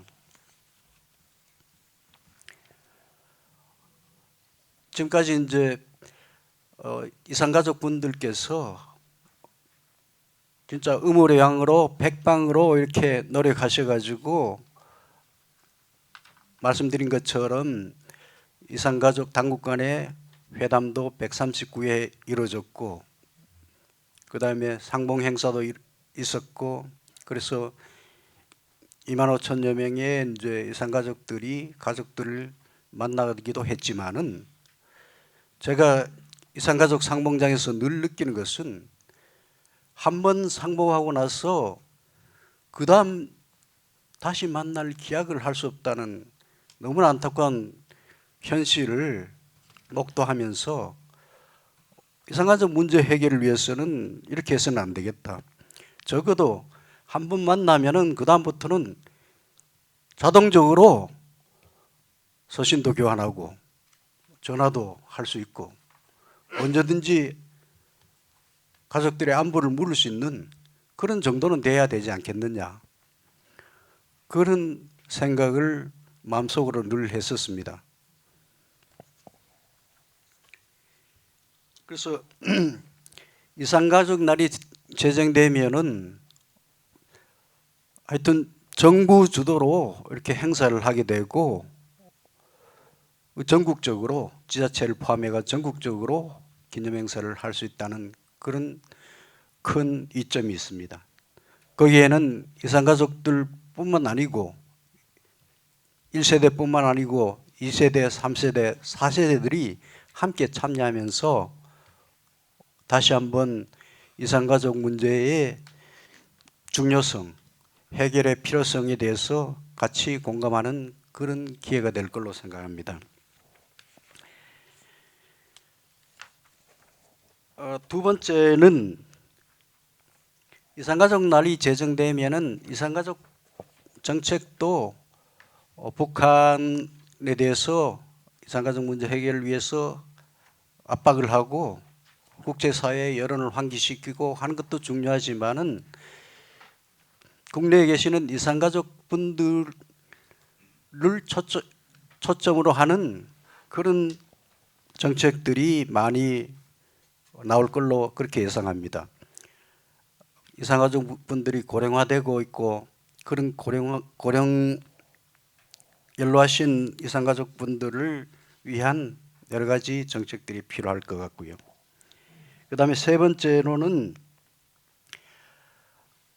정부와 지자체가 이산가족 분들의 기록이라든가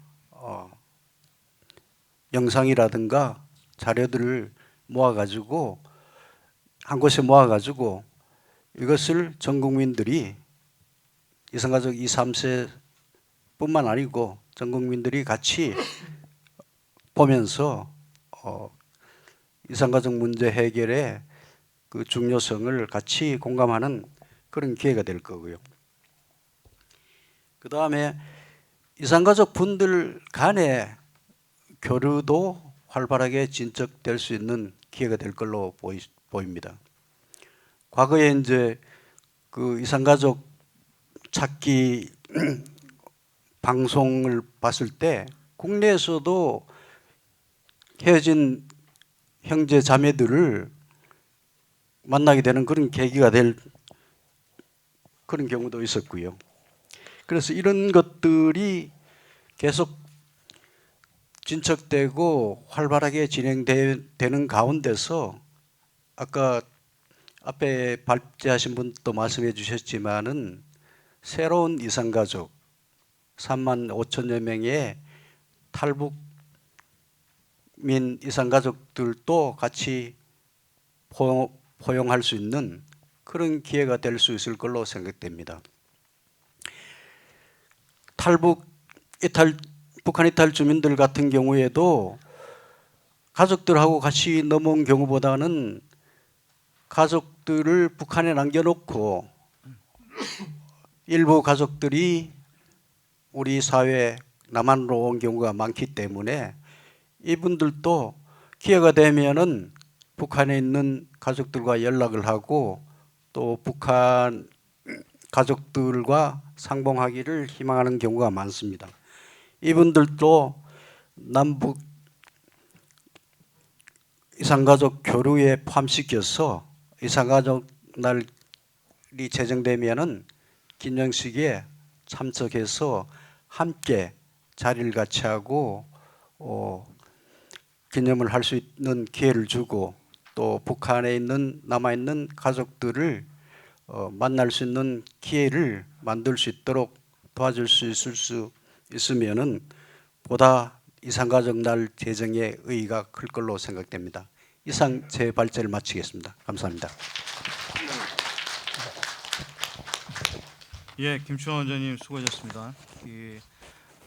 들으셨겠지만 이제 김충환 원장님 같은 경우는 통일부에 근무하실 때 고위공무원을 다 역임을 하셨지만 그 전에 과장 시절에 이산가족과가 있습니다. 이산가족 과장을 하시면서 이제 그 직접 이산가족 문제에 대한 남북한 회담 또 이제 이산가족 상봉, 금강산의 상봉 이런 것을 이제 직접 행사를 하셨기 때문에 그때 느꼈던 여러 가지 감정들, 회한, 뭐 기쁨도 있지만 아쉬움이 남는 그런 말씀을 해주신 것 같고요. 더불어서 아까 제가 들으니까 연달아서 계속 말씀하시는 게 이제 지역별로 그러니까 이북에서 오신 지역별 또는 여기 거주하시는 지역별로 힘을 좀 여기 계신 분들이 합쳐서 그 족적 발자취를 남겨서 후세들이 이어갈 수 있도록 했으면 좋겠다 이런 말씀을 하셨고 이산가족의 날 제정하게 되면 그 효과와 정책 변화 말씀을 하시면서 이게 중요한 것 같은데 국가 지방자치단체가 이제 공식으로 기념을 하게 됩니다. 이산가족의 날 이게 제정이 되면 그러면은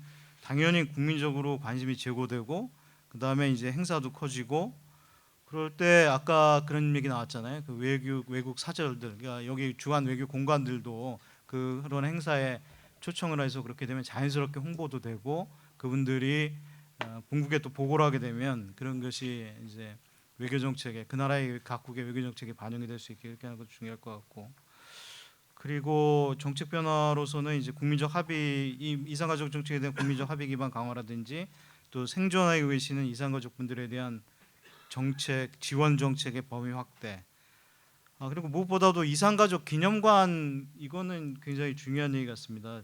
저희가 지금 파주에 그 판문점 전에 파주에 가면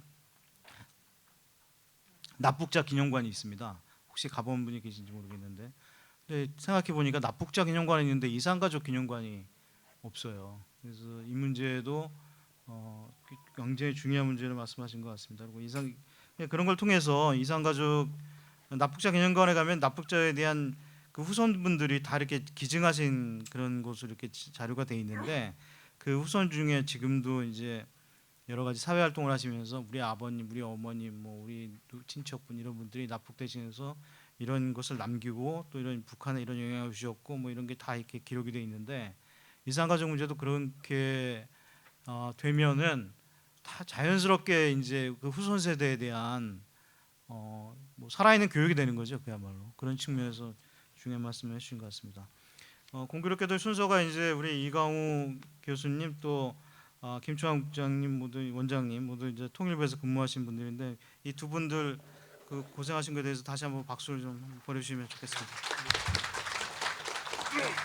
자 그리고 이제 마지막으로 발제 끝으로 이산가족 후계 세대의 교육과 통일운동에 대해서 서비스 포 피스 재단 회장님 장성영 회장님의 말씀을 듣도록 하겠습니다. 네, 반갑습니다.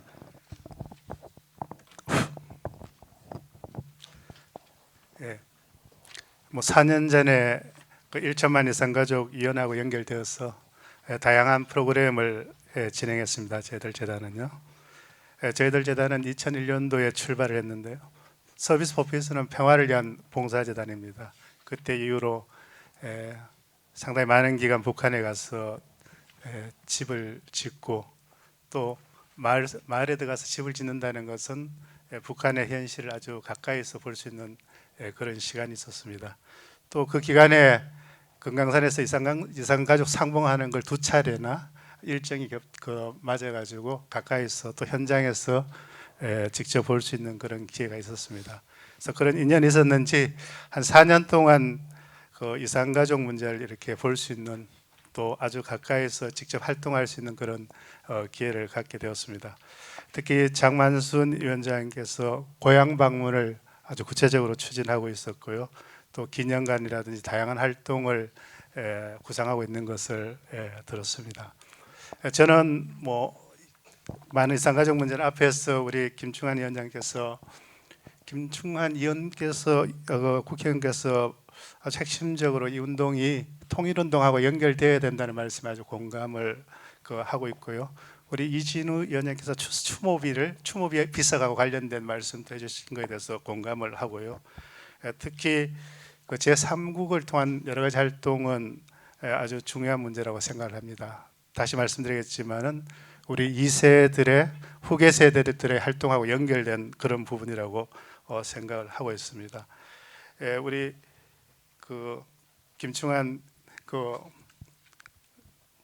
원장님께서 아주 붕괴하셨다고 하시는데 저도 그렇습니다. 밖에서 바라볼 때는 이 문제는 아주 78만 명이 그렇게 긴 시간 동안 아주 기본적인 만남은 뭐 인권의 문제를 넘어서 아주 인도적인 문제입니다.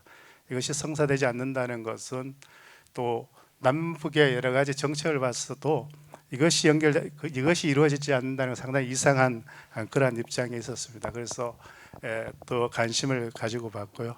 그런 입장에서 저는 뭐 기본적으로 오늘 여러 가지 다양한 말씀에 대해서 다 공감을 하면서 제가 맡은 주제는 후계 세대 문제, 앞으로 과연 5년 후에 또 10년 이후에 또 미래 세대 2, 3, 4대들에 대한 이야기고요. 더 좁게 말씀을 드린다면 직접적으로 청년들, 대학생들의 문제겠습니다. 지금 현재 이산가족 관련 공동체, 지역단체들은 과연 청년들과 대학생들은 어떻게 교육되고 있고 또 어떤 문화적인 패턴을 가지고 있는가 상당히 궁금했습니다.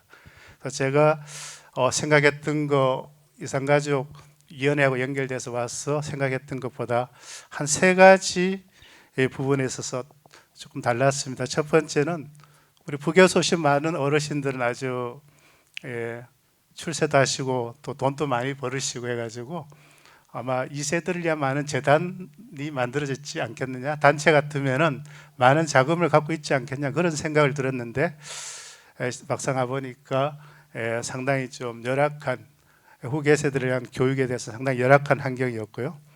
또 이산가족 문제는 이산가족 공동체 가족 사회만 가지고 있는 것이 아니고 이것은 한국 사회 전반적인 문제이기 때문에 많은 시민단체들하고 연계돼서 활동하는 걸로 알고 있습니다. 근데 실질적으로 생각했던 것만큼 그렇게 연계된 단체들이 그 이상으로 많지는 않았고요. 통일운동하는 많은 단체들이 함께 했으면 얼마나 좋았겠느냐는 그런 생각을 가져봤습니다. 심지어 말씀드린다면은 78만 명의 또는 그렇게 1, 2, 3세 거쳐서 많은 우리 산가족들이 있습니다. 이 문제에 대해 적극적으로 나서고 활동을 했으면 어떻겠냐는 그런 생각을 갖게 되었고요. 또 가장 중요한 문제는 2세들의 문제입니다.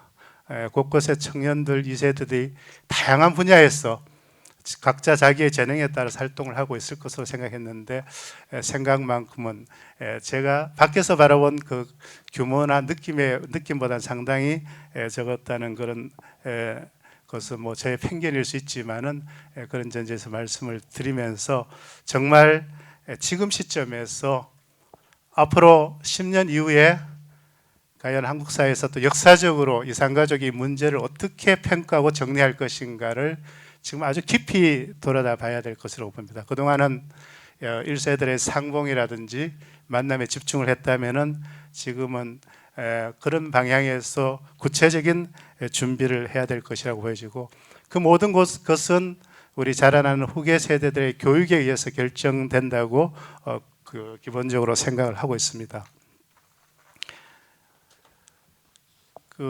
그럼에도 불구하고 국제적으로라든가 한국에서 뜻있는 우리 2세들이 미국에서도 한인 2세들을 제이슨 안이라든지 유리 같은 경우에는 기록 영화를 만든 경우도 있었고요. 또 미주 한인 2세들 가운데서 팟캐스트를 운영하고 있는 한인들도 있었고 또 다양한 플랫폼을 또 만들고 있는 그런 2세들도 있습니다. 또 지금 또 한국에서는 지역별로 2, 3세들이 모여서 또 커뮤니티를 형성하고 다양한 활동을 하고 있는 걸로 그렇게 하고 있습니다. 그러나 전체 우리의 이슈라든가 규모에 비해서는 아주 소수의 사람들이 활동을 하고 있는 것 같습니다. 그런데 이런 모든 많은 문제들의 원인도 있지만은 또 나름대로 그동안 또 수고한 모든 분들의 노력도 있지만은 가장 핵심적인 어떤 프로젝트라든가 사업을 바라본다면 역시 교육 사업으로 바라보게 됩니다. 누구든지. 그래서 과연 2세들에 대한 체계적인 교육 자료라든지 그런 교육 정책이 어떻게 있는지를 좀 돌아보면 좋겠다고 생각합니다.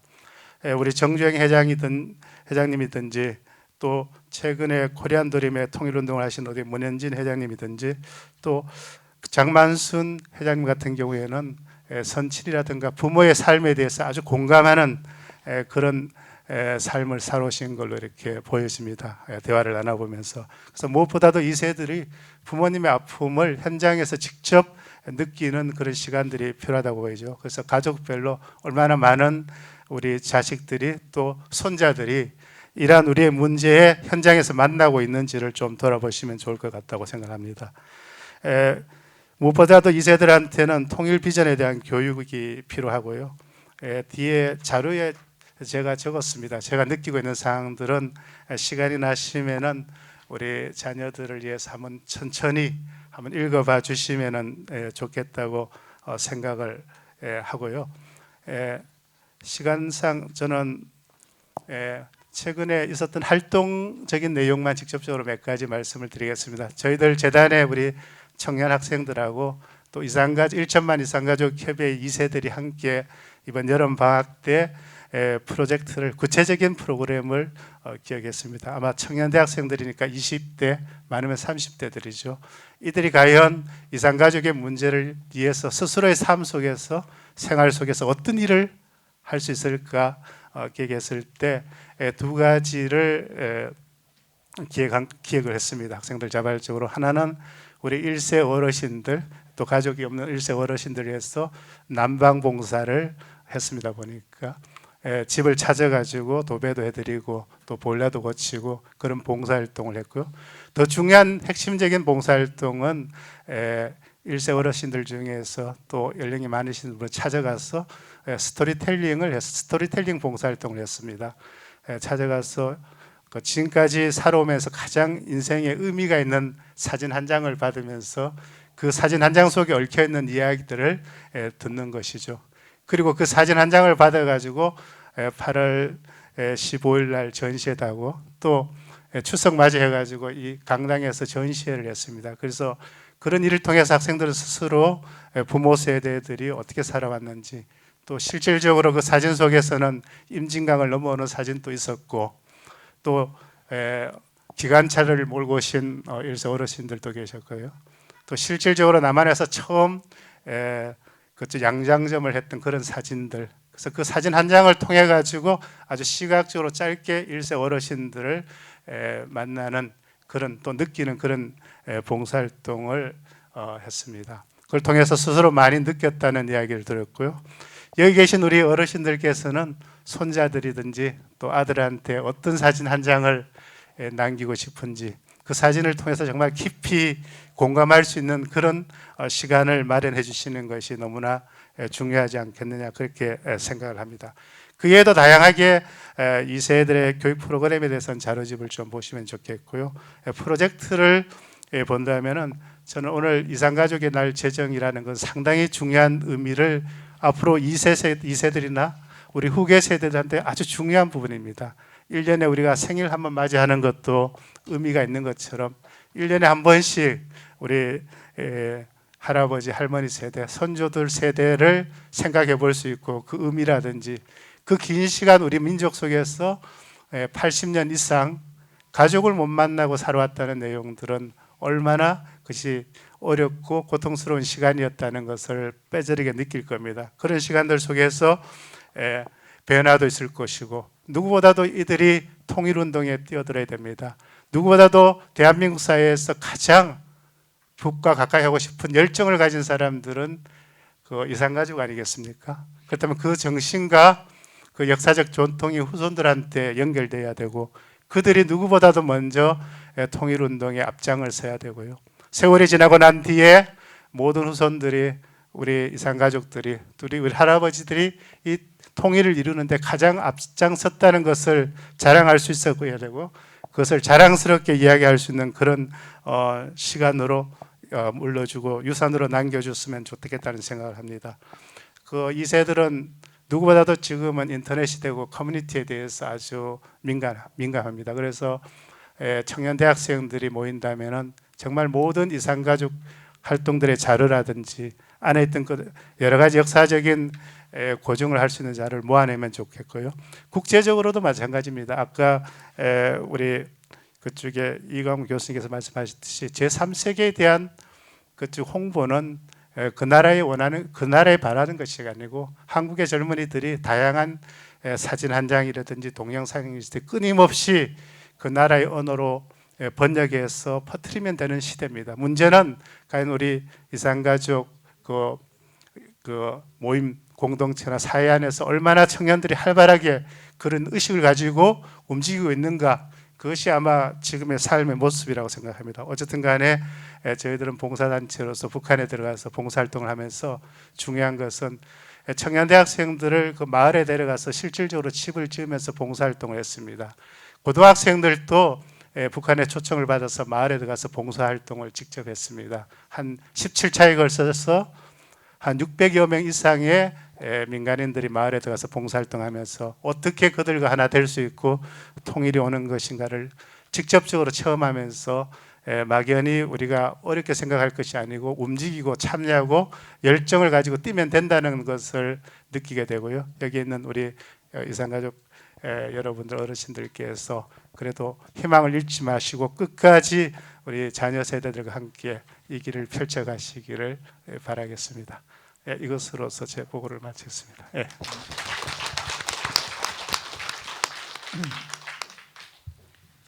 예, 감사합니다. 서비스 포 피스 재단의 장성윤 회장님께서는 앞에 분들이 국회에서도 계셨고 또 정부에도 계셨고 근데 이제 밖에서 민간에서 정말 직접 북한에 가셔서 평화를 위한 봉사 재단 일을 하시면서 현장에서 바로 그냥 우리 민간대 이제 북한의 일반 사람들하고 이렇게 같이 지내시면서 느끼신 점을 이렇게 말씀을 하셨고요. 이산가족 문제는 그 통일 문제다. 그래서 이걸 근본적으로 해결해 가기 위해서는 특히 또 후계 세대들 앞에서 많이 나왔지만 후계 세대들에 대한 교육 문제가 제일 핵심이다 이렇게 짚어주시고 그런 측면에서 이제 후계 세대들에게 교육을 어떻게 할 것인가가 굉장히 중요하다 해서 여러 가지 말씀을 해주셨습니다. 공감이라는 말씀에 저는 정말 진짜 공감합니다. 우선 후계 세대가 앞 세대의 느낌을 공감을 할 수 있어야 거기에서부터 시작이 돼가지고 느끼시는 점을 본인이 이제 와 닿아야지 그걸 실천으로 이제 참여를 할 수 있는데 그런 참여를 위해서 여러 가지 프로그램을 소개해 주셨습니다. 뭐 난방 봉사, 스토리텔링 봉사 이런 건 굉장히 의미가 있는 것 같고요. 그리고 특히 이제 지금 세대들이 굉장히 활발하고 또 인터넷 또 소통 친화적이고 하기 때문에 그런 걸 활용해서 억지로 하는 홍보가 아니라 이제 직접 참여해서 자기들이 만든 걸 가지고 해외 홍보하는 것 그러면 이제 소통도 될 것이고 이런 여러 가지 좋은 말씀을 해주셨습니다. 자, 우리 장 회장님께 다시 한번 박수 좀 부탁드리겠습니다. 예, 그 네 분의 발제를 듣다 보니까 시간이 금방 지나갔습니다. 지금 이것으로서 이제 발제는 다 들었고요. 지금부터는 여기 참여하신 모든 분들이 같이 코멘트를 해주시거나 아니면 지정을 해서 질문해 주시거나 뭐 그렇게 자유롭게 해서 지금까지 네 분이 말씀하신 걸 기반으로 해서 뭐 이산가족의 날 제정 그리고 그 이외에 할 일 뭐 아니면 다른 또 좋은 의견 이런 거를 이제 충실히 담아내는 그런 과정이 되겠습니다. 그래서 혹시 뭐 표시를 해주시면 저기 마이크 들고 기다리고 계시니까요.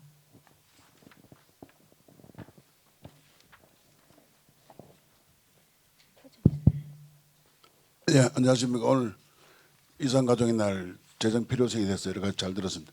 저는 평안북도 도민회장입니다. 지금 북한대학원에서 박사과정 4학기를 받고 있습니다. 한 가지만 질문보다도 코멘트를 좀 하겠습니다. 지금 여기 보면은 우리 이때까지 대북 정책에 이게 이산가족의 정책이 전부다 각 정권별로 하나의 퍼포먼스로 형성돼 가지고 여기에 대해서 특별한 관심이라기보다도 의례적인 행사로 사실 말해집니다. 그래서 통일부가 존재 여부도 이 정권 들어서 있다 없다라고 얘기가 나온 자체가 바로 그런 퍼포먼스 연장으로 계속 각 정권별로 활용을 했기 때문에 이산 문제, 이산가족 또 이런 실향민 문제도 거기에 덧붙여서 같이 넘어가다고 생각합니다. 예를 들어서 보면은 저도 이제 공부를 하다 보면은 서울대 통일문제연구소나 또 통일연구원 KNU 거기도 작년에 통일문제의식 조사 연구소 보면은 MZ 세대가 보면은 73% 이상이 다들 북한 통일에도 관심이 없는 사람들이에요. 그리 나와 있습니다. 그죠? 근데 통일연구원에서 나오는 그 질문 응답지에 보면은 이상가족이라는 데에서 공감하는 이상가족이면 고문 질문 자체도 없습니다. 왜냐하면 이상가족의 자체가 어른도 잘 알지 못하지만 우리 실향민들은 공감을 하지만은 대부분의 그렇지 않은 사람은 공감하지 않고 더구나 젊은 MZ 세대는 더구나 공감을 안 하십니다. 여기 나오신 중에 3세들 자기 손자들 자식들 나온 분이 손들하면 몇 분 우리 청년에 나오겠습니까? 이 중 자체에서도 우리가 명색이 도민의 지도자들 중에서도 자제분이 과연 몇 명이 나옵니까? 그거부터 성찰이 안 되는데 어떻게 이상가족이고 고향 방문을 하겠습니까? 그래서 이런 코멘트를 저는 드리고 그 마지막으로 제가 하나 제안하고 싶은 게 저희들이 2년 전에 우리 도민 그 통일 아카데미에서 하나 제안을 한 게 있는데 그 이북의 이상가족의 날은 가능치가 현실적으로 힘들다. 정책적으로 김정은이가 최종 결정권자인데 김정은이나 김정일이나 김일성이나 아버지 할아버지가 다 이상가족이 아닌데 그 친구가 무슨 이상가족의 의미가 있겠습니까? 그리고 그 이상가족의 그 뼈저린 그걸 알 수가 있겠습니까? 젊은 친구가 모르죠. 그러니까 차라리 그럴 바에는 우리가 고향 방문을 하자. 그래서 정주영 회장이 소대 방문을 하듯이 우리도 그 북한의 전체 권역 5군데 권역을 해가지고 한북도는 청진, 원산, 그리고 평안도는 뭐 신어주나 아니면 용천, 평양, 그리고 황해도는 사리원 이런 5개 권역별로 해서 각각 고향을 방문할 수 있는 관광버스를 뭐 각 도에 2대씩이라든지 각 권역에 뭐 3대씩이라든지 간호사, 의사 1명씩 탑승하고 이렇게 해가지고 고향 방문이라도 하게 돼서 우선적으로 국내 여론을 환기시키고 그다음에 그것이 하나의 여론화되면은 자연스럽게 이상가족에 관심도 되고 또 3세, 4세 자동적으로 이상가족에 대한 교육도 된다. 그렇게 저는 생각합니다. 그래서 그런 제안이 오히려 실질적으로 우리 실향민한테는 더 효과적이지 않을까 생각합니다. 예, 이상입니다.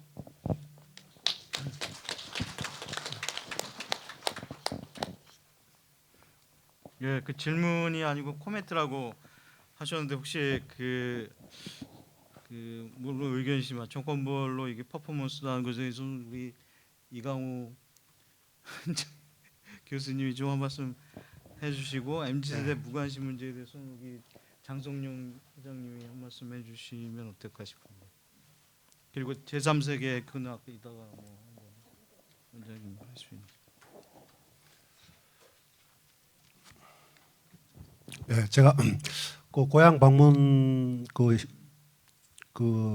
사실은 지금 현실적으로 생각할 수 있는 거의 유일한 그 방식이 아니겠나 현실 여건화해서 그런 생각이 들고요. 근데 그 제가 이렇게 하면서 제일 고민이 만일에 제3국에서 북한의 어느 지점, 요즘 뭐 평양이든 원산이든 한 뭐 5개 정도 광역 도시 단위로 해서 이렇게 모집을 해서 이렇게 관광 행태로 간다 할 경우도 제일 고민된 부분이 북이 제일 무엇을 부담스러워할 것인가가 생각이 떠올랐습니다. 그것이 이제 아마 특히 제3국에서 여행을 조직해서 가는 문제는 우리 다 고령도 이상가족이시잖아요. 근데 고령에 계신 분들을 북한에 가서 건강 문제 이런 것들을 다 사실 책임을 북에서 그걸 안게 되는 그런 형식이 될 수밖에 없겠더라고요.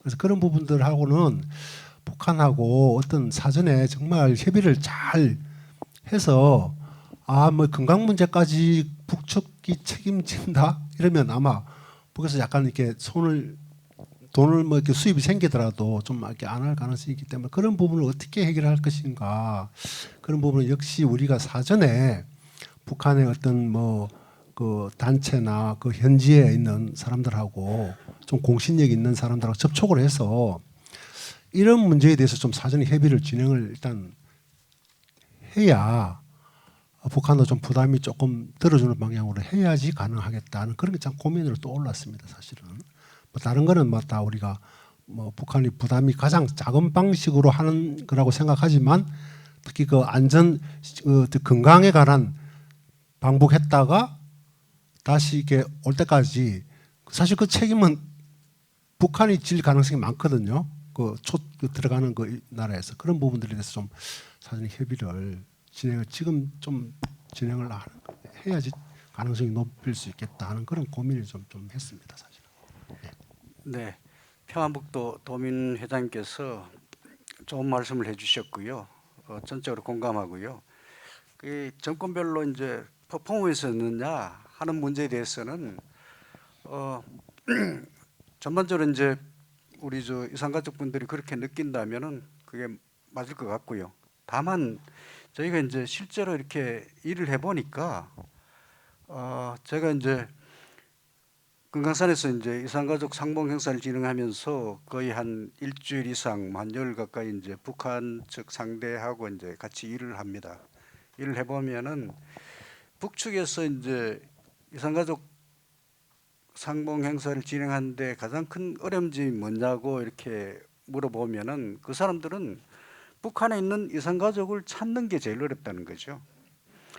뭐 우리도 이제 이산가족분들이 이산가족 신청하신 분이 있고 안 하신 분들이 있는데 북쪽에서도 보면은 대놓고 이산가족이라고 이렇게 하는 경우가 있지만은 또 그렇지 못한 경우도 있거든요.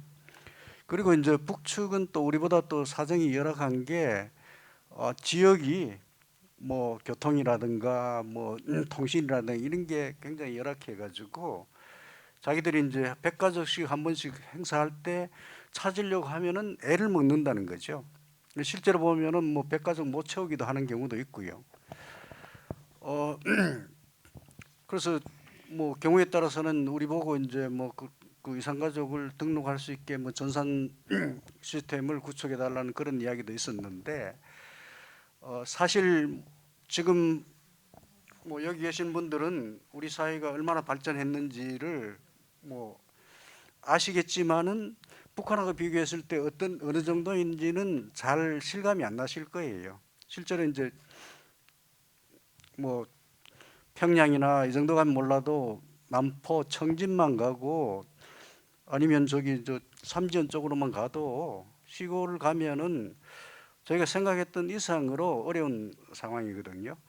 그런 상황을 감안하신다면은 정부 각에서 정권별로 그런 뭐 여러 가지 퍼포먼스 측면이 없지 않지만은 나름대로 또 그 최선이라고 할 수는 없지만은 나름대로 노력했다는 것은 조금은 인정해 주실 필요가 있을 것 같습니다. 이상입니다.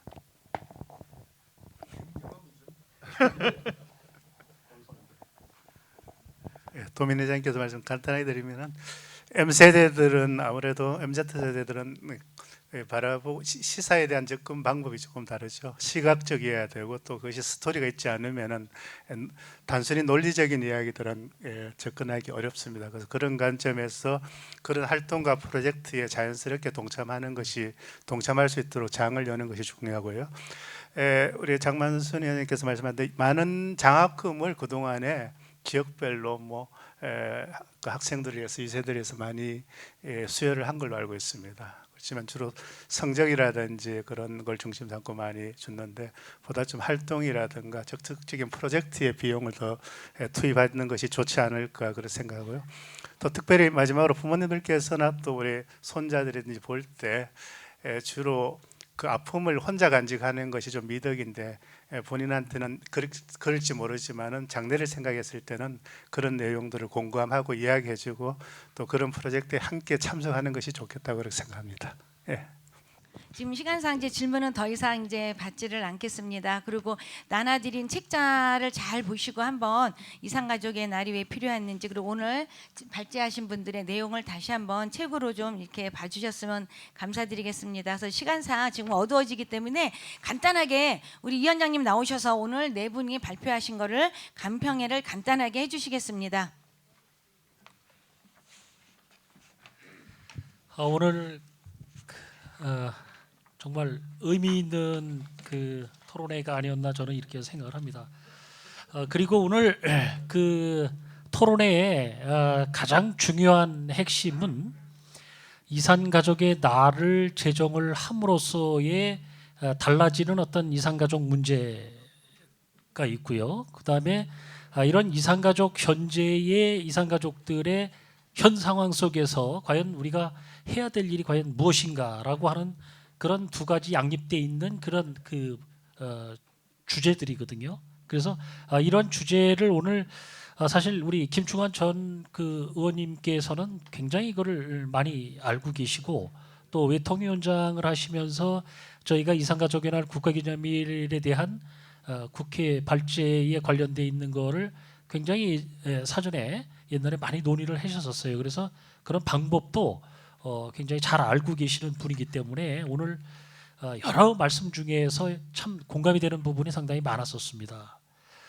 그리고 오늘 사실 오늘 좌장을 하고 계신 우리 최영준 차관님께서는 실질적으로 이런 통일부에서 해당 업무를 하셨기 때문에 누구보다도 아마 정통한 그런 분이라고 이제 생각을 해서 오늘 아마 이런 문제에 조절을 아마 잘하신 것 같고요. 또 나머지 그 두 분도 역시 마찬가지로 통일부에서 계속 계셨기 때문에 그리고 담당 업무를 좀 하셔서 오늘 그런 그 직위에 계실 때의 업무를 중점으로 해서 하셔서 아마 공감이 좀 많이 되셨으리라고 봅니다. 그럼 맨 마지막에 우리 장성용 회장님 같은 경우는 우리가 통일을 앞당기기 위해서 통일 후에도 그리고 또 통일 이전이라도 남북한의 이질성을 회복하는 문제에 있어서 우리 남쪽에 있는 학생들을 중심으로 해서 북한의 봉사활동을 통해서 이런 이질감을 완화시킬 수 있는 아주 굉장히 중요한 그 일이 바로 이런 통일운동의 하나가 아닌가 이렇게 생각을 합니다. 제가 결론적으로 우선 말씀을 드려서 우리 1세대 분들이 현재 고령화, 초고령화되어 있는 상태에서 저희가 가장 중점을 둬야 될 것은 우리 1천만 이산가족위원회뿐만이 아니고 5도 위원회든 또 이북 도민회든 간에 이러한 그 초고령 우성 이산가족 분들의 바람이 지금 현재 상봉이나 서신보다도 가장 우선인 것이 바로 고향 방문입니다. 그래서 저희가 이미 6년 전에 고향 방문 추진단을 저희가 1천만 이산가족위원회에서 구성을 해서 기자회견을 하고 우리 한국 사회에 이 문제를 이미 알렸고요. 또한 이 문제를 계속해서 저희가 해결하기 위해서 국내 문제, 그다음에 국제 문제로 계속 확대를 지금 시키고 있는 과정입니다. 그래서 올해 아시겠지만은 지금 우리 차관님도 좀 같이 가서 우리가 캄보디아에서 국회에서 국회의장을 비롯해서 캄보디아 국회의원 26명이 참석을 해서 이러한 문제를 바로 초고령 이산가족들이 북한의 고향을 방문할 수 있도록 하는 것을 촉구하는 그러한 국제 세미나 활동을 지금 했고요. 또 내년에는 저희가 또 몽골을 통해서 북한 당국의 이러한 문제를 집중적으로 저희가 제기를 할 그런 계획을 가지고 있습니다. 그리고 이제 그 이후에 이산가족의 날을 만들기 위해서 가장 필요한 것은 무엇보다도 지금 교육 사업입니다. 그래서 3세, 4세들을 중심으로 하는 교육에 중점을 둬야 되겠다. 그래서 그런 이산가족분들을 지금 만나서 우리가 스토리텔링도 하고 또 영상 편지도 만들고 뭐 사진도 찍고 이러한 활동을 하고 있는데 이 문제가 오늘 또 제기가 돼서 저는 굉장히 의미가 있는 그런 그 토론회가 아니었나 이렇게 생각합니다. 제가 오늘 그 토론회에서 가장 인상이 깊었다고 하면은 저희가 지난번에 이산가족 분들의 사진을 해서 지금 전시를 8.15 때에도 저희가 킨텍스에서 하고 저희 이 장소에서 이산가족에 날 때도 사진을 저희가 전시를 했는데요. 맨 마지막에 아마 이런 문제가 나온 것 같아요. 과연 우리가 앞으로 후세들에게 지금 현재 하고 있는 이런 통일 운동에 대한 어떤 사진을 남길 것인가 정말 굉장히 중요한 화두가 아닌가 저는 이렇게 생각을 합니다. 그래서 우리 이 자리에 계신 모든 분들이 앞으로 이 운동을 통해서 우리가 해야 될 일, 나 자신이 해야 될 일이 과연 후세에게 어떤 큰 족적을 남길 수 있을 것인지는 지금 판단할 수는 없지만 아마 후세들이 판단할 수 있는 그러한 중요한 사진 한 장 정도 남기실 필요가 있지 않나 이렇게 생각을 해서 전체적인 총평을 마감을 하겠습니다. 감사합니다. 고생 많이 하셨습니다. 앞으로 다 모시겠습니다. 예, 사랑했습니다. 예, 감사합니다.